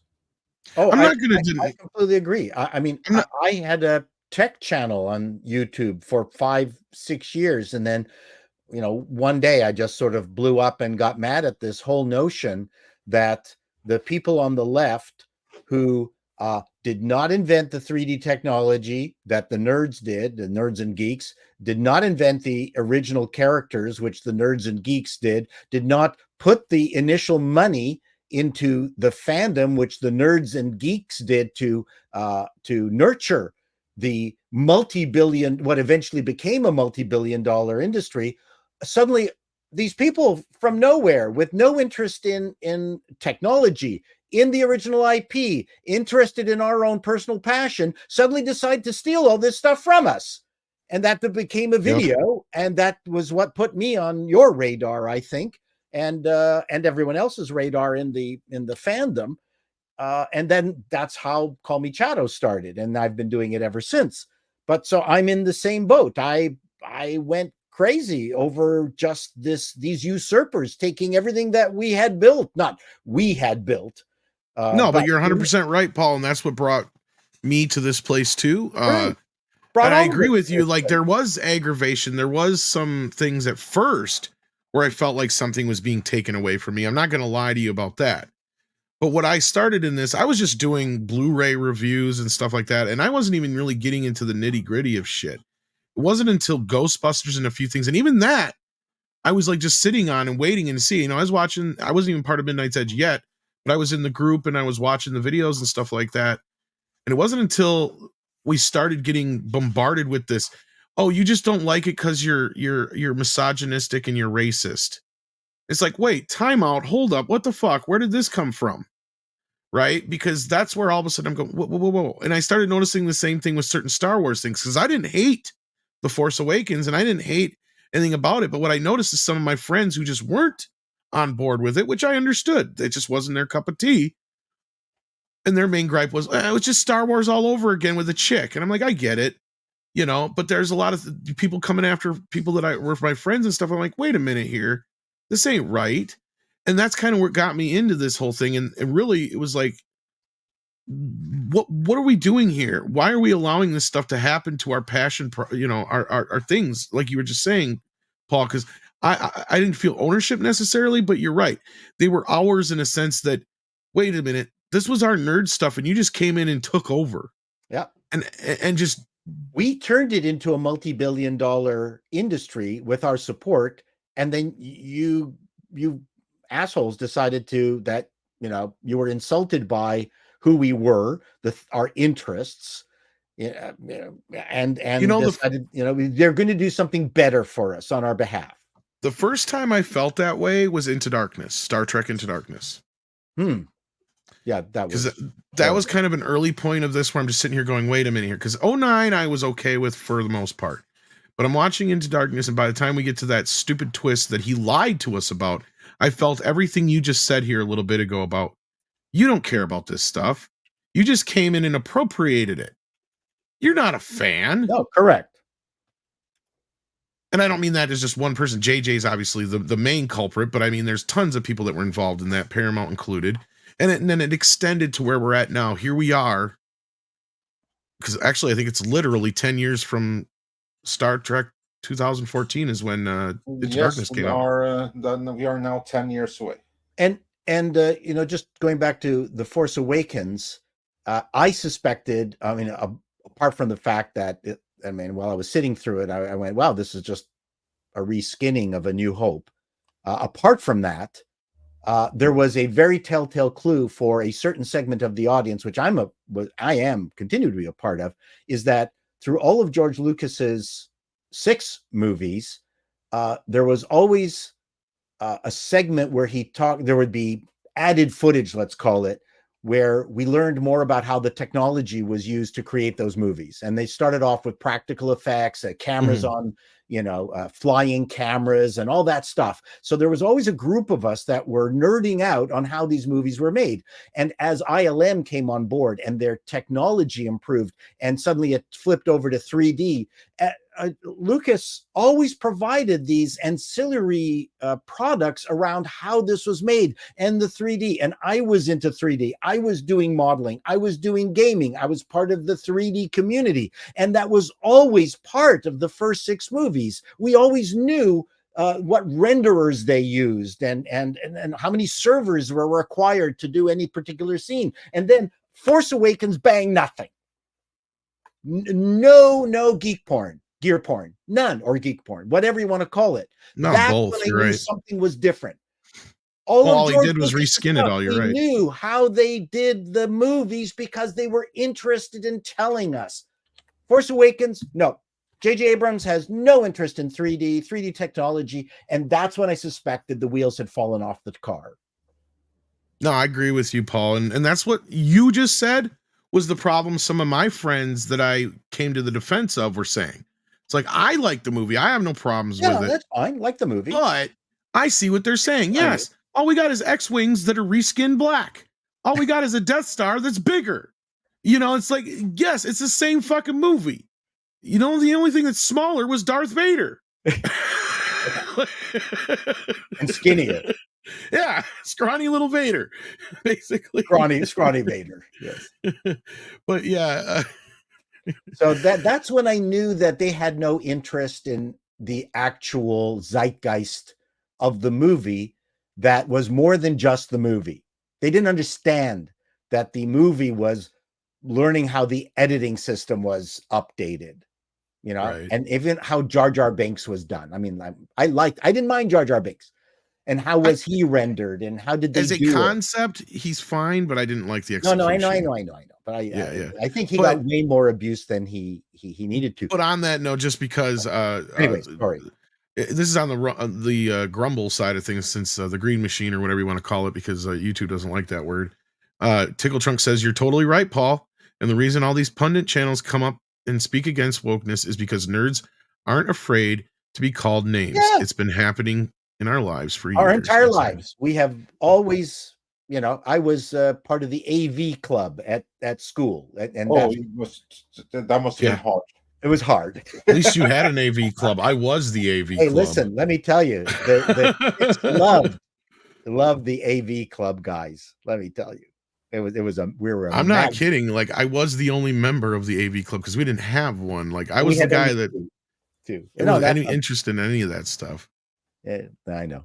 That's what I get for living in the middle of nowhere. But let's get back into this because there's only one more clip here. I went on a rant. No, really, actually, we don't even really need to get into the clip per se, because all that's really left here is him saying that he got overlooked, he feels, for department head. So I mean, we really don't even need to watch the clip because he just explains it. Exactly. I think we have kind of like covered this. But I want to raise one thing here because we got super chat from WDW Pro. Who has the link if he wants to hop in. Yeah. Always welcome if you have the opportunity. And he says, so far, in reference to what I said before, probably the only major legacy news outlet covering O'Keefe is Breitbart, isolated by the corporate elite. Yeah, of course. I mean, who else would do so? Doesn't matter. O'Keefe has 5 million plus views. The future is here. The future is X and YouTube. And yeah, thank God for X, because that actually has become one of the For the most part, yeah. platform for news and for real news, and especially with the community note. It used to be good until they let kicked me Paul off. Now I will not let that fall. This, of course, is an issue. So yeah, we need to get we'll set up a midnight. Oh, I don't want to get back on. Let me tell you, I was addicted to X, Twitter. I appreciate that, but yeah, I appreciate it still makes trying to rationalize it, but this isn't about you, Paul. It's about this isn't about you, Paul. It's about Thank you. It's about the principle of the matter. It's not about you coming back. It's about you being there for the sanity of everyone else. That's the thing. No, and I do try to get Elon's attention every time I see him pop on, like one of Gary or somebody else's things. I'm like, free Paul. What the hell's the deal? No, that's the thing. To me, it's more about the principle of the matter. I get it. I'm glad that your sanity is safer without it. But speaking of sanity, somebody who pushes mine to the point sometimes, Mr. Yellowflash himself. Hey. How you doing? Hello. Good morning. We just finished up the O'Keefe video. We're just about to break into super chats. Yeah, I had some things going on. I sent you a text No worries. message. I didn't check my phone. That's probably why I didn't see it. Yeah. Oh yeah. Yeah. When I'm on here, I usually am only on the computer side of things. But good morning. How you doing? Pretty good. I'm too white for Disney. You are. Well, we all are, especially Quarter Black Garrett. Well, yeah, I was about to say that was one of my biggest takeaways from the videos. Not only does Disney hate white men, they also hate light-skinned black men. Yeah. Well, we were joking. We were joking last night. He's the only one of us who could get away with making that T-shirt not black enough for Disney, basically. He should. He should jump right on that merch, to be honest. I'm not black enough for Disney. It's going to sell like hotcakes. It'll probably make more sales than the Acolyte. Well, I love that lawyer woman with the curly hair on The View who found out on the PBS show about your DNA, found out that she was mostly Spanish and just in a big chunk white and a tiny bit black, but she is always totally representing black women. Like that is her thing. Like doesn't matter what the percentage is for her. You know, she's all in on her sisters. I think we made the joke that Rachel Dolezal was more black than she was. Yeah, I was talking to someone about this earlier about how why did that Amandla woman get the job? She's not just she's light-skinned black, but she's also, I think, gay and non-binary. Yes, so correct. Yes, she's a triple shiny. Yep. Basically, you're 100% right. So yeah, like before we get back into super chats here, Flash, I'm sure you watched the O'Keefe video. I did. You got any responses to it? I mean, we've known all this for a long time. It's nice to hear it out of the horse's mouth. You know, that's the biggest thing for me. And the light-skinned black thing, that was wild. That was the big revelation. Yeah, that was kind of funny. So, I mean, I'm really looking forward to more. I think he's got a series of these coming, doesn't he? So, yes, and not only that, more people are reaching out to him now too. Yeah, good. Well, the HR woman, the former one who got fired, there's a video of her saying she won't stop until every single Disney product is suffused with the gay and lesbian and trans identifying individuals. Didn't she? There's that video, right? Everyone has seen it. Yeah. So, I mean, that I think was pretty obvious. Well, people were to counter. People will be like, "Oh, she's just being hyperbolic." Oh yes, she's not being serious. Like when Hamas says that they're going to kill all Jews in the world, they don't mean it. They don't really mean that. They don't. They were kidding. I love it when people tell you exactly who they are and what they're going to do, and you don't believe them. They just mean the racist ones. That's right. That's right. Yeah, she basically said out loud exactly what Disney was doing. And they called it their not so secret gay agenda. Remember? Oh, listen, I was aware of it in the 90s. I've mentioned it to you guys when I was down at Disney. Oh, and I remember the early 90s. Well, and I've gotten myself to points where I've gotten threatening from certain communities, let's say, at times. That's why Andre usually likes to keep me on a short leash with certain things. Because, yeah, like, it doesn't take much to piss off a certain group. Well, I mean, you need to stop telling women you can turn them straight under one date. You know, well, did you see? They won't let me try, at least. There was that. Where was it at that report saying that a lot of these companies just don't want to get on the bad side of these groups? And oh yeah, they're scared to death. Absolutely, that's the bigger thing for some of them, right? Like, I mean, you have the gay mafia, you have the LGBTQ plus groups. Especially all the T groups, let's say, without getting too specific. Yeah, and there is activism on the left side that the right can't match. It's just part of the DNA of the left to be active. When someone says, how come there's so many lefties as trustees in our schools here? It's because most of the people on the right are, have children, have families, and are just trying to live their lives. They have no time for activism. Whereas on the other side, they actively they are power hungry freaks that want to go in and control your lives. Yeah. That's a difference. Yeah. That's part of the DNA on the left is to, go in and control shit. So for better and for worse. Yeah. Indeed. But Yellowflash, anything that stood out to you beyond it being recorded in this video before we move on with the super chat? Nothing I didn't already know. Yeah, we'll probably have more to talk about it in the super chat, so I'm sure you can respond there. Robert Montoya sends in 499, says, Chato, your thoughts as a former network exec of O'Keefe. Oh, we got this one already. Yeah, we got this one, yeah. Yeah, we did. Packing Proton says, based on how the guy sounds, seems like he wouldn't be into women on a dating app. First lady sounded hotter, though. Second sounded like a Valley type. Well, here's the thing, Packing Protons. He may seem a bit like gay or feminine, but for California, he's butch as hell. Oh, he's not gay. He's not gay. He's Italian. Yeah. No Italians are gay.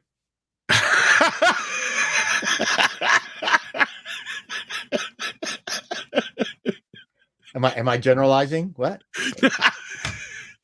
No, all I could think of was the Sopranos line. Yeah, Just to add into what Tom was saying, though, there are many. You will find many reports from Hollywood insiders that the reason why they have to have so many British and Australian actors in manly roles like Superman and other really strong big buff characters is because the pool basically anybody Jason Momoa can't play. Strong Americans ain't big enough there in LA. You have too many that have had a little bit too much soy latte, as we to put it that way, which none of you should be having. Soy is horrible for you. So like what Tom was saying, this guy is butch as hell compared to many others in LA who are still straight. Apparently, there's a point to that. Yeah, someone there said something funny, and I can't remember. It was offhanded. They were talking about a movie on ballet, and they were concerned that gay representation wouldn't be high enough. And they were serious. And I remember talking to the other person. What? You're joking, right? Just point me to the straight guy here. Yeah, please. Besides me, that's what I always love about when people are like, we need more gay representation in entertainment. It's like, yeah, that's correct. But moving on. And bless their hearts. I was in theater. There's plenty of gay representation. And trust me. Oh yeah, and then they're a marvelous cohort of people. I spent years with them. They're fantastic. Great source of gossip. All right. Hyperguyver 2 says not related, but Tom. Oh, your requested blueberry lemonade mead has been moving to clearing and aging. Oh. Check back in about 2 or 3 months. Ooh. I'm not a mead fan. I'm not a big mead. I'm not a drinker at all, but he did ask about a flavor for a mead since we were going to make a mead. Midnight's Edge After Dark mead. So there we go. We'll be able to try it hopefully at some point here. Maybe at some sort of meetup. Taryn the Black sends a 9. Meetup. Oh, there you go. Taryn the Black says, "Here's what I'm pondering. What if it's not a race thing, but sexuality thing with Disney? I don't see many straight black men getting hired as well. Maybe it's discrimination against straights." Yes, there's clear discrimination against straight individuals, period. Because actually, this was a line that I had to have Andre funnily fix yesterday in his report. I'm like, you forgot the straight part. He goes, because he just said white men. And I'm like, no, it's straight white men. Because as long as you're gay, that's enough to get somewhere. So like, again, that trumps a few things. Being trans really trumps a bunch of few things. But if you're black, Asian, whatever, mix it all up like Paul was saying earlier. The more you can mix in there, the better you're off. Your chances are of getting farther right now in their eyes. So yeah, as far as the discrimination against straights, yes, absolutely, positively, 110%. But there's another thing you're hitting on here that other people have been pointing out and noticing. So this is not my own observation. I've noticed it, but other people have pointed it out before me. Is that there's been this push towards making most black men in films and television very effeminate. And if they're not gay, they're at least very not very masculine, let's say. In touch with themselves. Yeah, I mean, there's only a few that you can kind of point to and go, yeah, that's kind of more masculine guy. But even the ones like what's his face who plays Falcon, I just forgot his name, Anthony Mackie and stuff like that. They've even kind of feminized him in a lot of ways in some things too. So I mean, it's really difficult. You don't see him with a woman. Not in the movies, anyway. No, not in the movies. I mean, that was a common thing to do. Captain America had his main squeeze, and that actress had quite the rack. Yeah, Eric July's talked about this. I think Lorraine and Creole and a few other people have brought this up. Well, now that he's got Falcon Jr., maybe they'll take like a Greek mentor approach with it. Athens style. Yeah, that's right. Zack Snyder style. Hey, Billy, do you like gladiator movies? You ever seen a grown man naked? Yeah. Pinochet's Helicopter Tours. How you doing, buddy? Sends in $2 super chat on the Rumble thingy. Rumble rant. That's what they're called. Donald Sutherland narrates portions of a wonderful 4-part documentary in 2021 called JFK Revisited. I have that on digital. Wow. Because the disc is way overpriced from Shit Factory. But I do have Shit Factory's amazing set for JFK, which I complain that was not put into for some dumb fucking reason.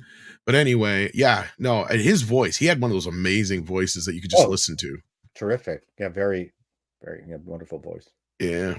Let's see here. We got Pinochet again with another buck on that side. Says the man Sutherland portrayed in JFK was based on L. Fletcher Protey. Yes, and I think they actually had the real guy do some interviews for that disc set I was talking about, if I'm not mistaken, or at least he was in some of the documentaries I saw. Gabatron sends in 5 Canadian and says it's common in many of these O'Keefe videos for the subject to seem as though they are readily volunteering the gossip, not just this one narcissist. Yeah, well, we talked about that. You're showing how connected you are to the industry, to this individual, by showing your deep knowledge, by revealing your deep knowledge. It's a narcissism. It's well, in his place, I can see him trying to boast himself up to make himself sound like he's some. This is fluffing his feathers. Yeah, I agree. And he also got to play a little bit of a victim. Little wound, and Mikey in the chat will tell you this always works. Wounded wing, women love it. If you act like you're being hurt in some way, oh yeah, you got to play victim. I didn't get the promotion because I'm white, which is true. Packing Proton says exactly, Tom. By the second date with the second woman, how often does that stuff come up? Every date? should have been suspicious the second time. I think it's two different women, one date each. And like I said, you got to look at it this way. They go out, they're hanging out for like 2-3 hours. Of both of those dates, we literally only got like 10-15 minutes of footage. It is strange that he ends up talking about the same subject or thereabouts twice. He should have known something was up. In fact, I think in one of them, O'Keefe even come up to him and winked at the end or something like that. I can't remember, somebody said, but like I didn't see that part, but I didn't notice it anyway.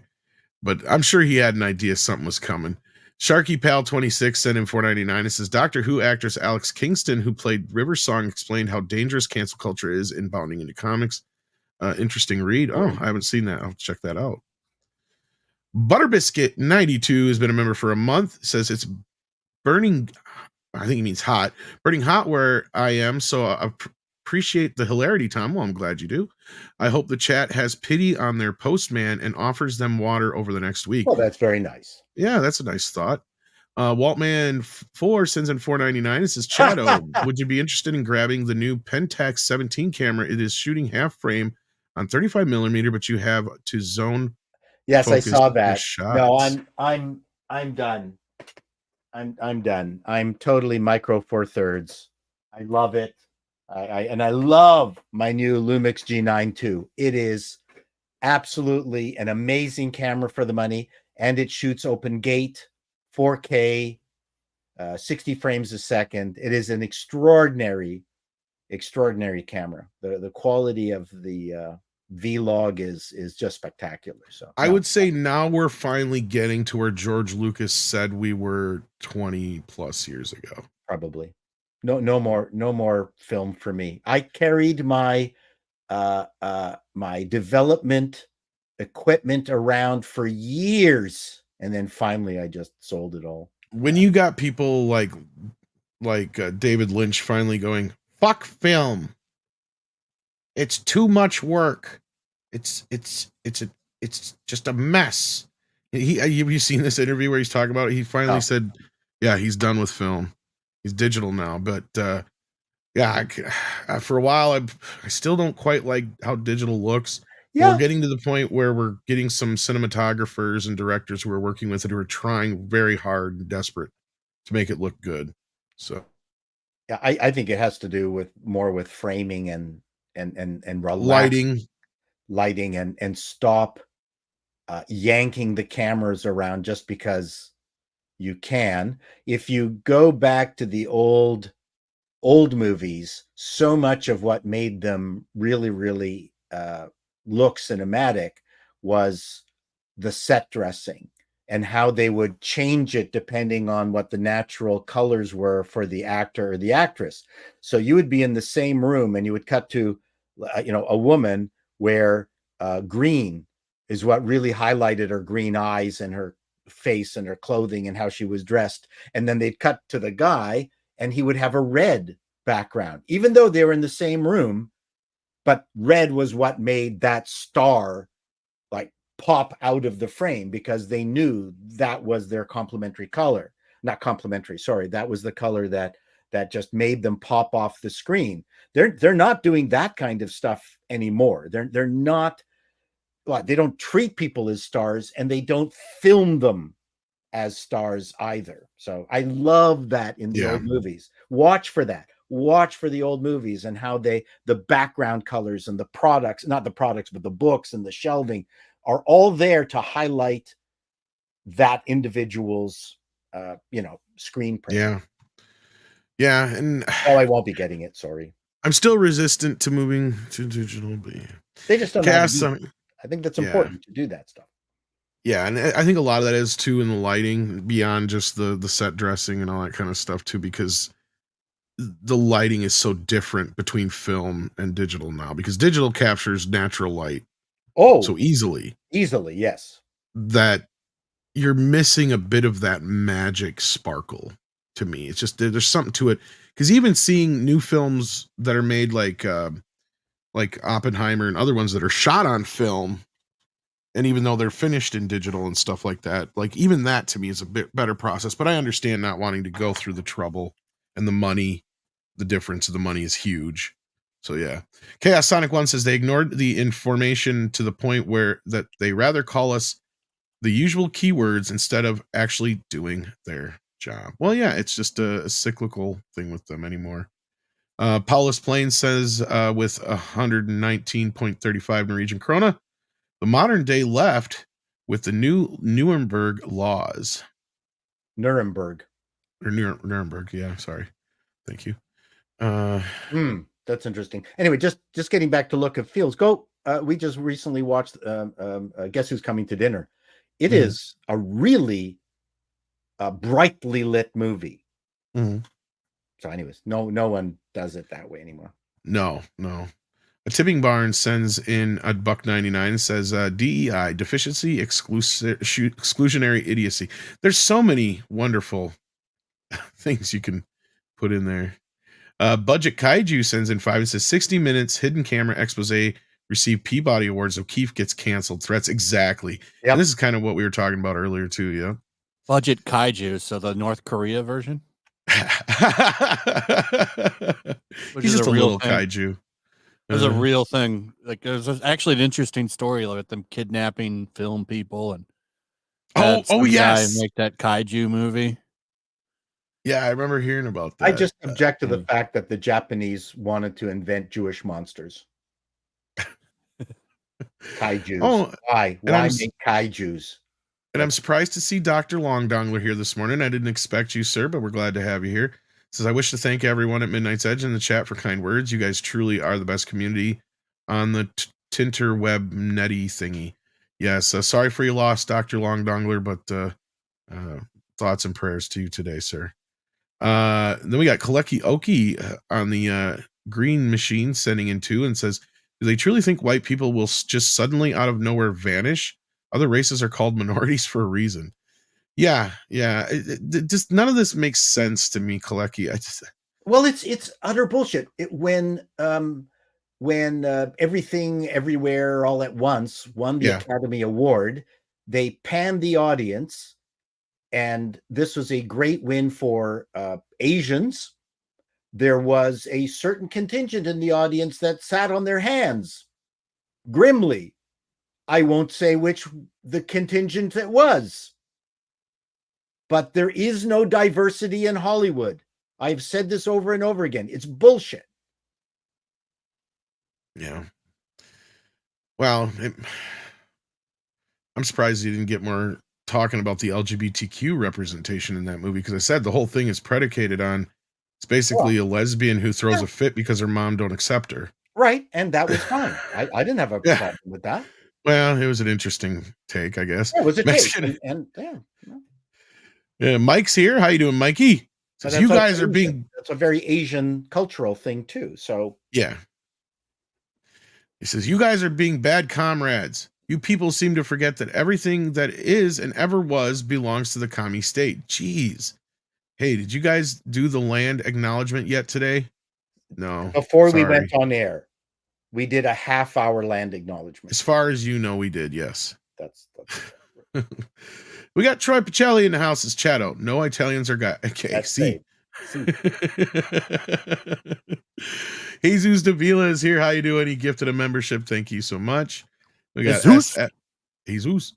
SFX F314 Sabretooth Raptor sends in 2 and says, Culture Island makes a great show idea. Get on it. Oh boy. Horseradish Power says DEI didn't earn it. Yeah, that's my favorite one. And then Chris K says, hail to the panel. Chato, thoughts on DSL mirrorless? Do you know what that is? I have no idea. Yes, it's a mirror. This is a DSL mirrorless. The camera. Oh, okay, gotcha. Oh, DSL, gotcha. Okay. I thought it was like some anime or video game thing. No. Hey, listen. The cameras now are amazing. I've got a tiny digital light. I'm so far behind on cameras. Stuff now you can do now compared to back in the day in 1991, when I started my marketing company after I decided to get out of show business. We bought a $75,000 Sony camera, the ENG camera, and the picture from that is worse than what you get out of your phone now. Right. But at the time, you were also paying for a rugged camera that you could mash nails with, and it would still work. So, yeah, those were the days. I still have my $25,000 Sony 2800 Betacam editor. Yeah, right on the other side of this monitor. I'm still holding on to that. I don't know why. Yeah, things are completely different. And then we got Andre. Are you back yet? No, Andre's not back yet. So we'll save that for Andre when he gets back. Since we got Yellowflash here, has there been any new news in the video game world? You had that Suicide Squad writer come out and admit that he put out a picture of this beautiful looking woman. And he's like, yep, I try to draw them like this, and then there's 10 revisions, and they come out looking like dumpy grocery store line. I saw your video. Yeah, that was great reporting. That's a big deal if you think about it. I mean, it's the first time we've had someone come out and admit it like that. Yeah, that's true. And he's not even on our side. He says, I don't like these Gamergate chuds. But it's stupid what they're doing. Well, and that's what it's going to take, right? Is we need to find common ground. And that's why so many of us feel like the other side is so crazy, because it's like, can't you just see the common sense here that we're the problem is we're now seeing a continuity between the students that were protesting and all these people. They are of the same ilk. We now see the continuity before us. This is going to be very difficult to dislodge all these idiots. It's the same group. Indeed it is. And Paul, I know you have to leave us. So a lot of these guys are coming out right out of school, and the problem is these universities are just hyper radicalizing people. Yep. It's like in all of the fields. You go into like a computer programming class, and they sit and tell you about the benefits of LBGT and Marxism and all this shit. What does it have to do with programming a computer? Right. It's ridiculous. And on top of that, it's not just these fields doing it. All of the, like it's been so long, the extra, like you had your science credits and all of this stuff, or stuff like that, and you'll have to go take psychology classes or something, and that's where it's really pushed. And these are required courses that you have to take. Yeah, you have to join Hamas before you can study properly. Yes, that's correct. That seems to be now the rule. Yeah, schools will make these classes required. Yeah, I remember exactly when that happened at the University of Oslo, which is nowhere near as radical electives as election party and stuff like that. But there you had two courses that everyone had to do mandatory before they could do anything else, and that was a philosophy course, which was actually really good when I took it. It's one of the best courses I took in university. There was no kind of brainwashing, no influencing, no nothing. It was pure teaching you this is how to think. And it was brilliant. And it's one of the best courses I ever took. It's fairly influential in how I turned out to be. And the other one was a mandatory course specific to the faculty you were in. For instance, if you were in the Faculty of Economics, you had one with the history of economic development. In social sciences, with the history and development of social sciences. So like, these were really, really good stuff. But then, after I was done, these courses were combined. So they stripped out all of the stuff that was actually really, really good. And then some activism started coming in there. Then it became about like the problems with academia and decolonization. Not so bad as it is in America, but you had like the same elements there. The elements were there. And it came just after I had finished. So I kind of like saw it happen. I was just on the other end of it. And it was tragic because the best courses suddenly became the worst. Unfortunately, that's the case. Yeah, on that note, Abadisi says for $5, I'm a mechanical engineering major. I'm taking psychology of gender this summer. As an probably one of the mandatory electives. Yeah. They're electives, but they're mandatory. That's the word I was looking for. It's been a while since I've thought about it. Yeah, electives. I talked about that in my expose on Sheridan College. You're learning 3D animation and design. You have to take electives on, Mexican transitioners. It's very important to that concept. True. It's a very important topic. There was a time when, certainly when I was studying in Norway, where the mandatory electives were math and statistics. I was a little bit better. Ironic, statistics is what made me a pureblood. But yeah, that's a completely different matter.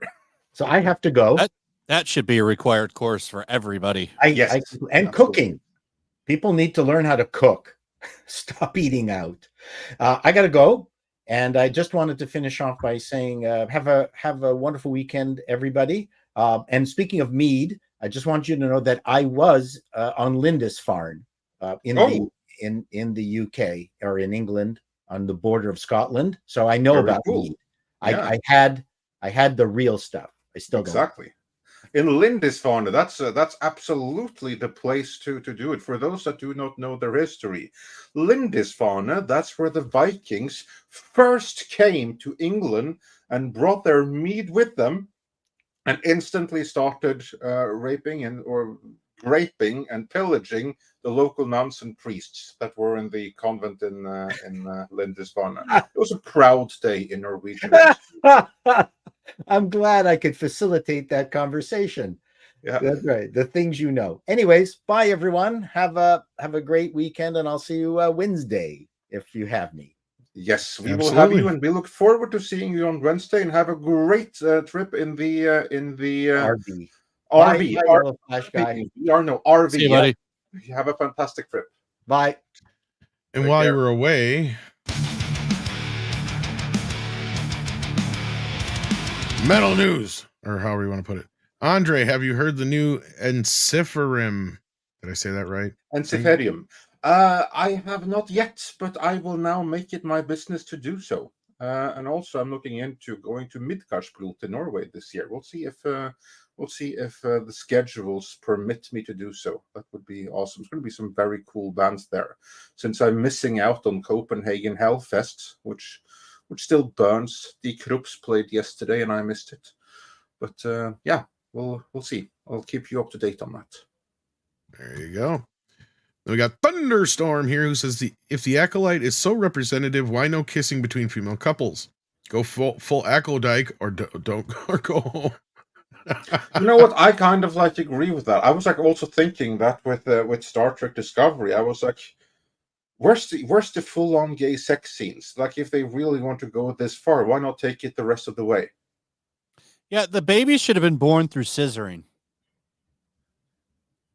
I think, they could have been scissoring, and then you have the power of many, shooting the force at their vaginas. That would have been a little bit more. Maybe if they had the power of men instead of the power of many, then. Well, the force is female. Well, so they don't need men no more. Exactly, the force is female and will do the same trick. So yeah. Well, this is how you know it's a fantasy, because let's let them have their little experiment and see how well that works. Well, we already know. They turned out some stunning and brave butt babies. SFXF314 Sabretooth Raptor sends in $2, says, the more I know, Mexican Iron Man finds Smurfs annoying. I don't think he found him annoying so much as he just said he was kind of neutral on him. Well, it's Mike starting a Smurfs collection as well. Fantastic. No, I saw a big Smurfs thing here. I'll have to bring that next time. Awesome. Now I know. Great. Smurfs are he's so already 1980s. Conquered Alf, right? Yeah. Well, he's still building his Alf museum. So Mike is still accepting all your Alf donations. And once you conquer something, you got to move on to something else. Yeah. So yeah, Smurfs and Alf. Mike is still accepting. So if you have anything spared, feel free to send it. Yes. I'm almost done with Spider-Man. I only need 2 more Spider-Man books, and I'll have all his Silver Age shit, which is what I want. You know what? I actually have all of the Norwegian Spider-Man comics. Oh, that's cool. People are finally starting to look at foreign comics. Like they're finally starting to get a little bit of a push over here in America.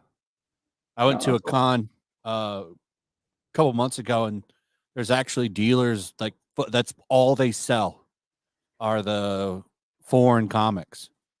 Are you now talking about like foreign reprints of American comics, or like original foreign comics? Foreign reprints. So like really Spanish versions of Spider-Man, and some of these are undervalued, I think, because a lot of them came out around the same time. So like the British first appearance of, Hulk or something, like those used to be kind of scuffed at. Now people are looking at them a little bit more Transformers are cool, for instance, because they had like their own line of uniquely British Transformer comics. Yeah. So yeah, and there's like some fun stuff with like Norwegian reprints, especially with like naming conventions, because not all superhero names translate as well when translated to a different language. There's some fun stories there. I like the Spanish Spider-Mans. Hombre Naranja, I believe they call them. I think those are pretty cool. Yeah. Yeah, the Spanish have some very, very cool translations and collectibles. They absolutely do. So, yeah. Yeah, and I don't know. I guess we're having an issue with our memberships, Andre. Like, people can't become a member. Really? Yeah. Oh, good. I'm looking at it right now, too. And I can't. All I can do is send a super chat. Oh, wait. Here's a membership. Okay, I can do the membership on the YouTube side. But some people are having issues with it showing up on the phone side. They can do super sticker and super chat, but can't join a membership. Okay. And then Pinochet's Helicopter Tour sent us a Green Machine quote and says, "Does Smilo Ren think Marcellus Wallace is a bitch?" You think Marcellus is a bitch? Why are you trying to fuck him like a bitch, Brad? I did. Yes, you did. Yes, you did. Yes, you did. Marcellus Wallace don't like to be fucked by anybody but Mrs. Wallace. And Mr. Tickle Trunk, he gifted a test membership. So yeah, awesome. Okay, so I just was checking real quick because I did have somebody reach out and say that, and they did show me a screenshot, and I had to go through the thing here to get it. But okay, so it's working on the YouTube side. And Samuel Main also gifted a membership. Thank you so much. Speaking of memberships, we got to have a member stream this weekend or soon. Yeah, well, or not this weekend, but when I come back again, we can do a membership. Very, very, very soon. We have to. Yes. We are overdue. Very overdue. As one does. Yes. And then Sabretooth Raptor says, Sliders TV, there may be an elf world. Yeah, it's called Melmac. Ooh, it is. Yes, this is true. And Daryl Brewer gifted 5 memberships. Holy crap. Fantastic. Thank you, guys. That was really not a call out for memberships, but thank you so much, guys. That's very generous. Yeah. We look forward to seeing you all in the next membership stream. And then we got Paulus Plain here, who sends in 100 Norwegian krona and says, Old Dolphin. Did I say it right? Yeah. Well, it wasn't too bad. Ole Dolphin. Yeah. Can you guess who those are? Ole, Dole, and Dolphin. Huey, Dewey, and Lewis? That is correct. Huey, Dewey, and Louie. That is entirely correct. Those are the nephews of Donald Duck in Norwegian. I probably only remember that like osmosisly through our video we did like fucking 6 years ago. Yeah, because we had this conversation before where we spoke about like some cool Norwegian and translations. Like you guys thought the Swedish name of Mickey Mouse was hilarious. Oh, look at this. We got 6 in the house becoming a member. Thank you so much, 6. Yeah. And Yellowflash. Fantastic. Awesome. Took a minute. Awesome. Yeah. So, all right. Well, it's working. That's good. That's good. And thank you guys for y'all who are saying I did a pretty good job in the chat. I did take a little German, so that does help. I know that's not the same language, but it does help a little bit. With Ole, Dole, and they're called something else in German. I don't remember what. Oh yeah, but I mean just the sounds and the kind of that's the only reason I do okay on that. ActionCom says, Andre, see any canaries out your way? if you mean canary birds, actually all the time. I mean, yeah, Tom will remember. I missent a picture to him of my wife holding a canary bird that we rescued from a cat. This is basically like a big green parrot. You mean like the one that's like trying to get all the loves from me right now when I'm working? Yes, exactly. One just like that, only skinnier and homeless, was trying to eat what amounts to a parrot, and some people. It was a pretty bird. I was like, oh, new pet, and you're like, no. Yeah, no, and it's and the funny story is that it's an invasive species, so we just saved it only for the vet to euthanize it. Had it not been taken to a sanctuary where they protect those invasive species. But yeah, no, I see canary birds all the time. But if you are referring to the dog Presa canarias, which is what the Canary Islands are actually named after, I've seen one or twice, but there's actually many more of them in America than there are in the Canary Islands, funnily enough. Those are some big, aggressive, mean, angry bulldogs. And then we got Copper Indio, who also gifted a membership. Thank you. Thank you, guys. That's very generous. Again, I did not call out that just to let Andre know, and then maybe he could check things on his end, but looks like it might just be a phone issue or probably it was a phone issue. So it appears to be working, which is good. I think we have been balancing things pretty nicely with the algorithm and what we can and cannot say. So yeah, glad to see that we are still, until otherwise is proven. I'm sure Andre's first thought was when he thought that the memberships were shut off or something, was like, oh fuck, what did Tom do now? Kind of, yeah. But like, walk away for 10 minutes and everything goes to hell. I have thought this. I have thought this before. I'm not gonna lie. No, actually, we stayed pretty on point when you went away for the most part. Brilliant. Will Bloom has been a member for 26 months. Holy crap! Says, may the yarn be with you. Free to use what I call dibs. Spread the word. Yeah, it's the thread. Paulus Plain says, Tom German. Yeah, I know. Well, that's all we had for options in my school. So it was German or nothing. Yeah. No, you know what? I'm empathize because in my school, I could only choose, like, we all had English. English was mandatory since we were 8. English was mandatory. But then we could choose between French and German. And I chose wrong because I chose French. Honestly, if I had a choice, it would have been Spanish. Yeah, that wasn't an option. Yeah, I know. I couldn't believe it. It's like, you know, the one language we could actually use here, because at that time we even knew that, you know, you can go into a job, and especially if you're in like a communications job and you can bilingual or whatever, that's a boost. Yeah. And it could have come in handy in several jobs I had afterwards. Trust me. Can I ask one thing? Why the hell is German an elective in North America? I think we just happen to look. I'm from such a rural area that we happen to have a math teacher who actually who knew how to teach German as well, and that's why we had a German class. We did have Spanish for a couple of years. Well, okay, that explains it. That's exactly it. Because, like, yeah, we did for a couple of years have Spanish just before I got into high school, but that teacher left. So then they needed some foreign language to fill in there. And they had a math teacher who actually spoke German. Right. Well, that explains. Well, because in my case, I had the option between French and German, and I took French because I got bad advice, which was basically, you're Norwegian. Norwegian is so similar to German that if you really want to learn German, you can do it later on your own. Whereas French is so different that if you're going to ever have a chance of learning it, you have to pick it here. So I did that. And the irony with that is that if I had taken German, I would have been fluent in German because it's so similar.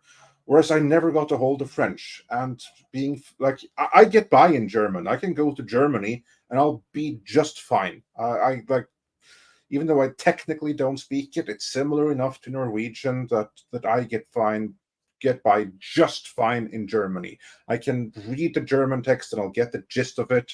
I can have a conversation with a German person about pretty much anything. Won't be fluent, but the meaning is going to come across. Whereas if I had that course, I would have been absolutely fluent. That would have been so beneficial in Europe to speak German.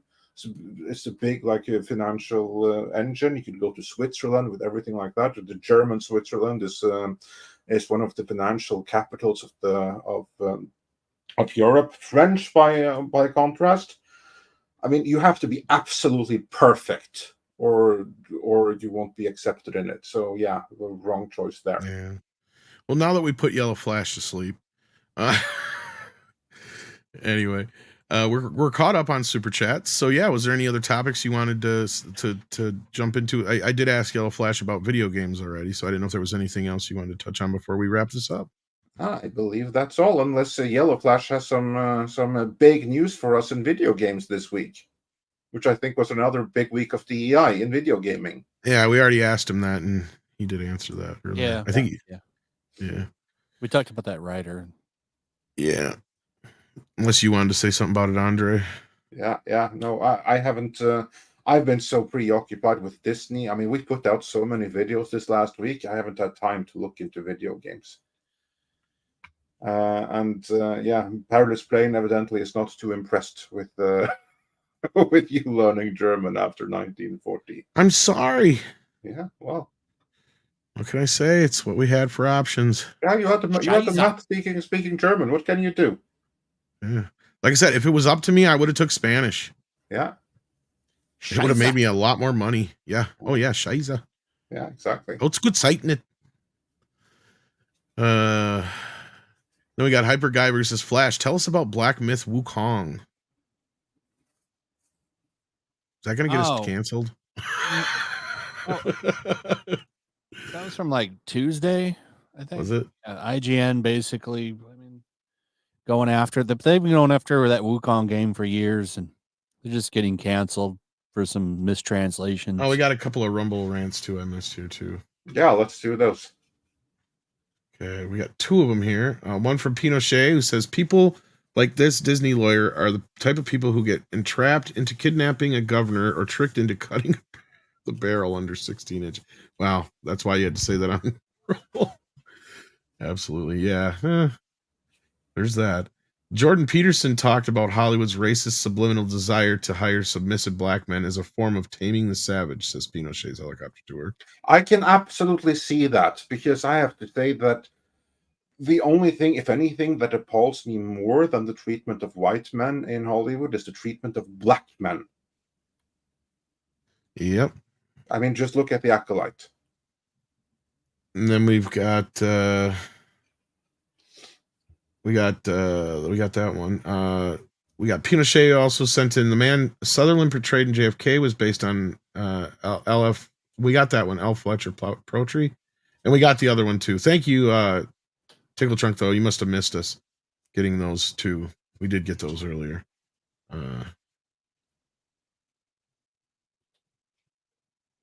Yeah, because I got this Paul one earlier. I'm pretty sure Paul. It's simply not true. She knew it would be hated because they had the.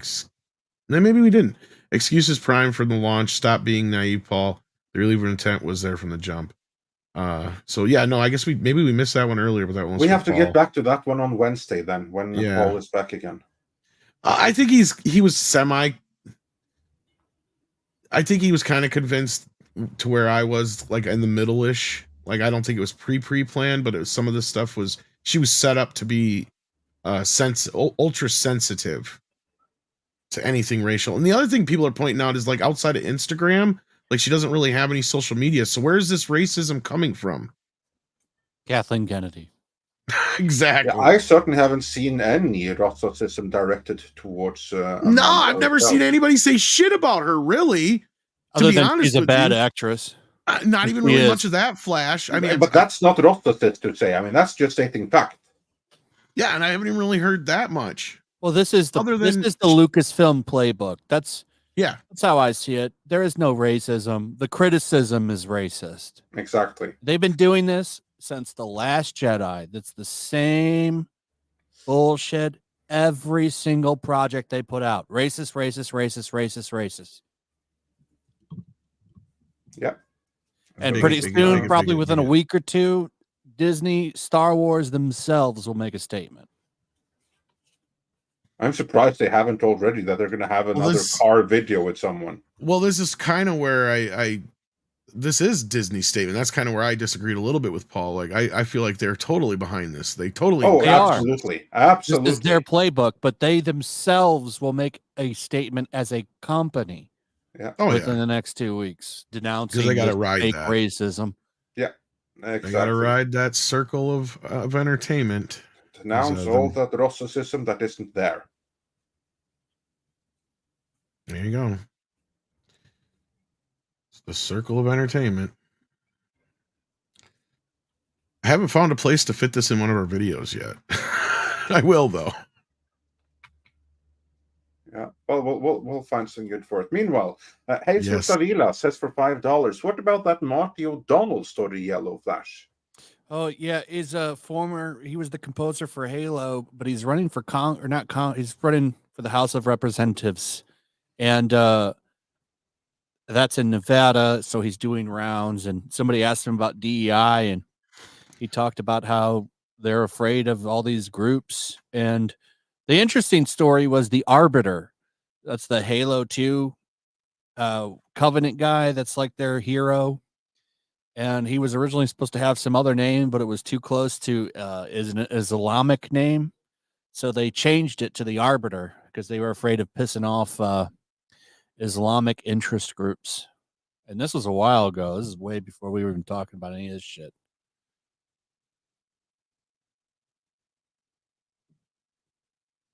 Oh yeah, I'm not familiar with that one at all.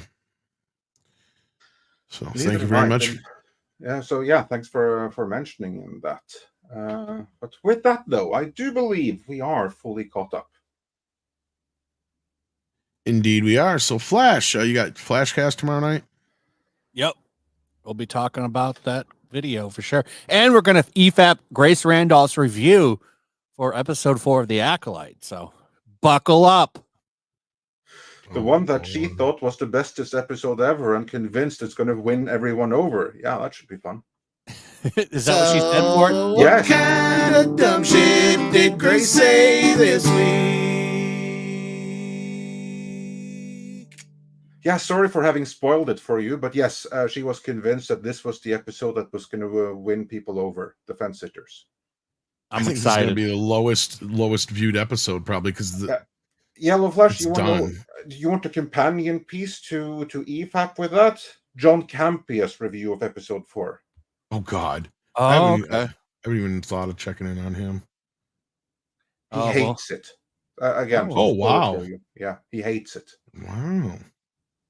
So yeah, you check out Yellowflash. If you EFAP the two of those back to back, you should have one hell of a show there. Yeah, I might have to do that. That's good. That's good.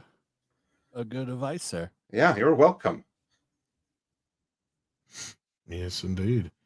So yeah, so check out Flashcast tomorrow night. Check out Paul Chato's channels. We've got videos we just dropped. If you haven't seen them yet, do check those out. Anything else, Andre, we should plug before we go?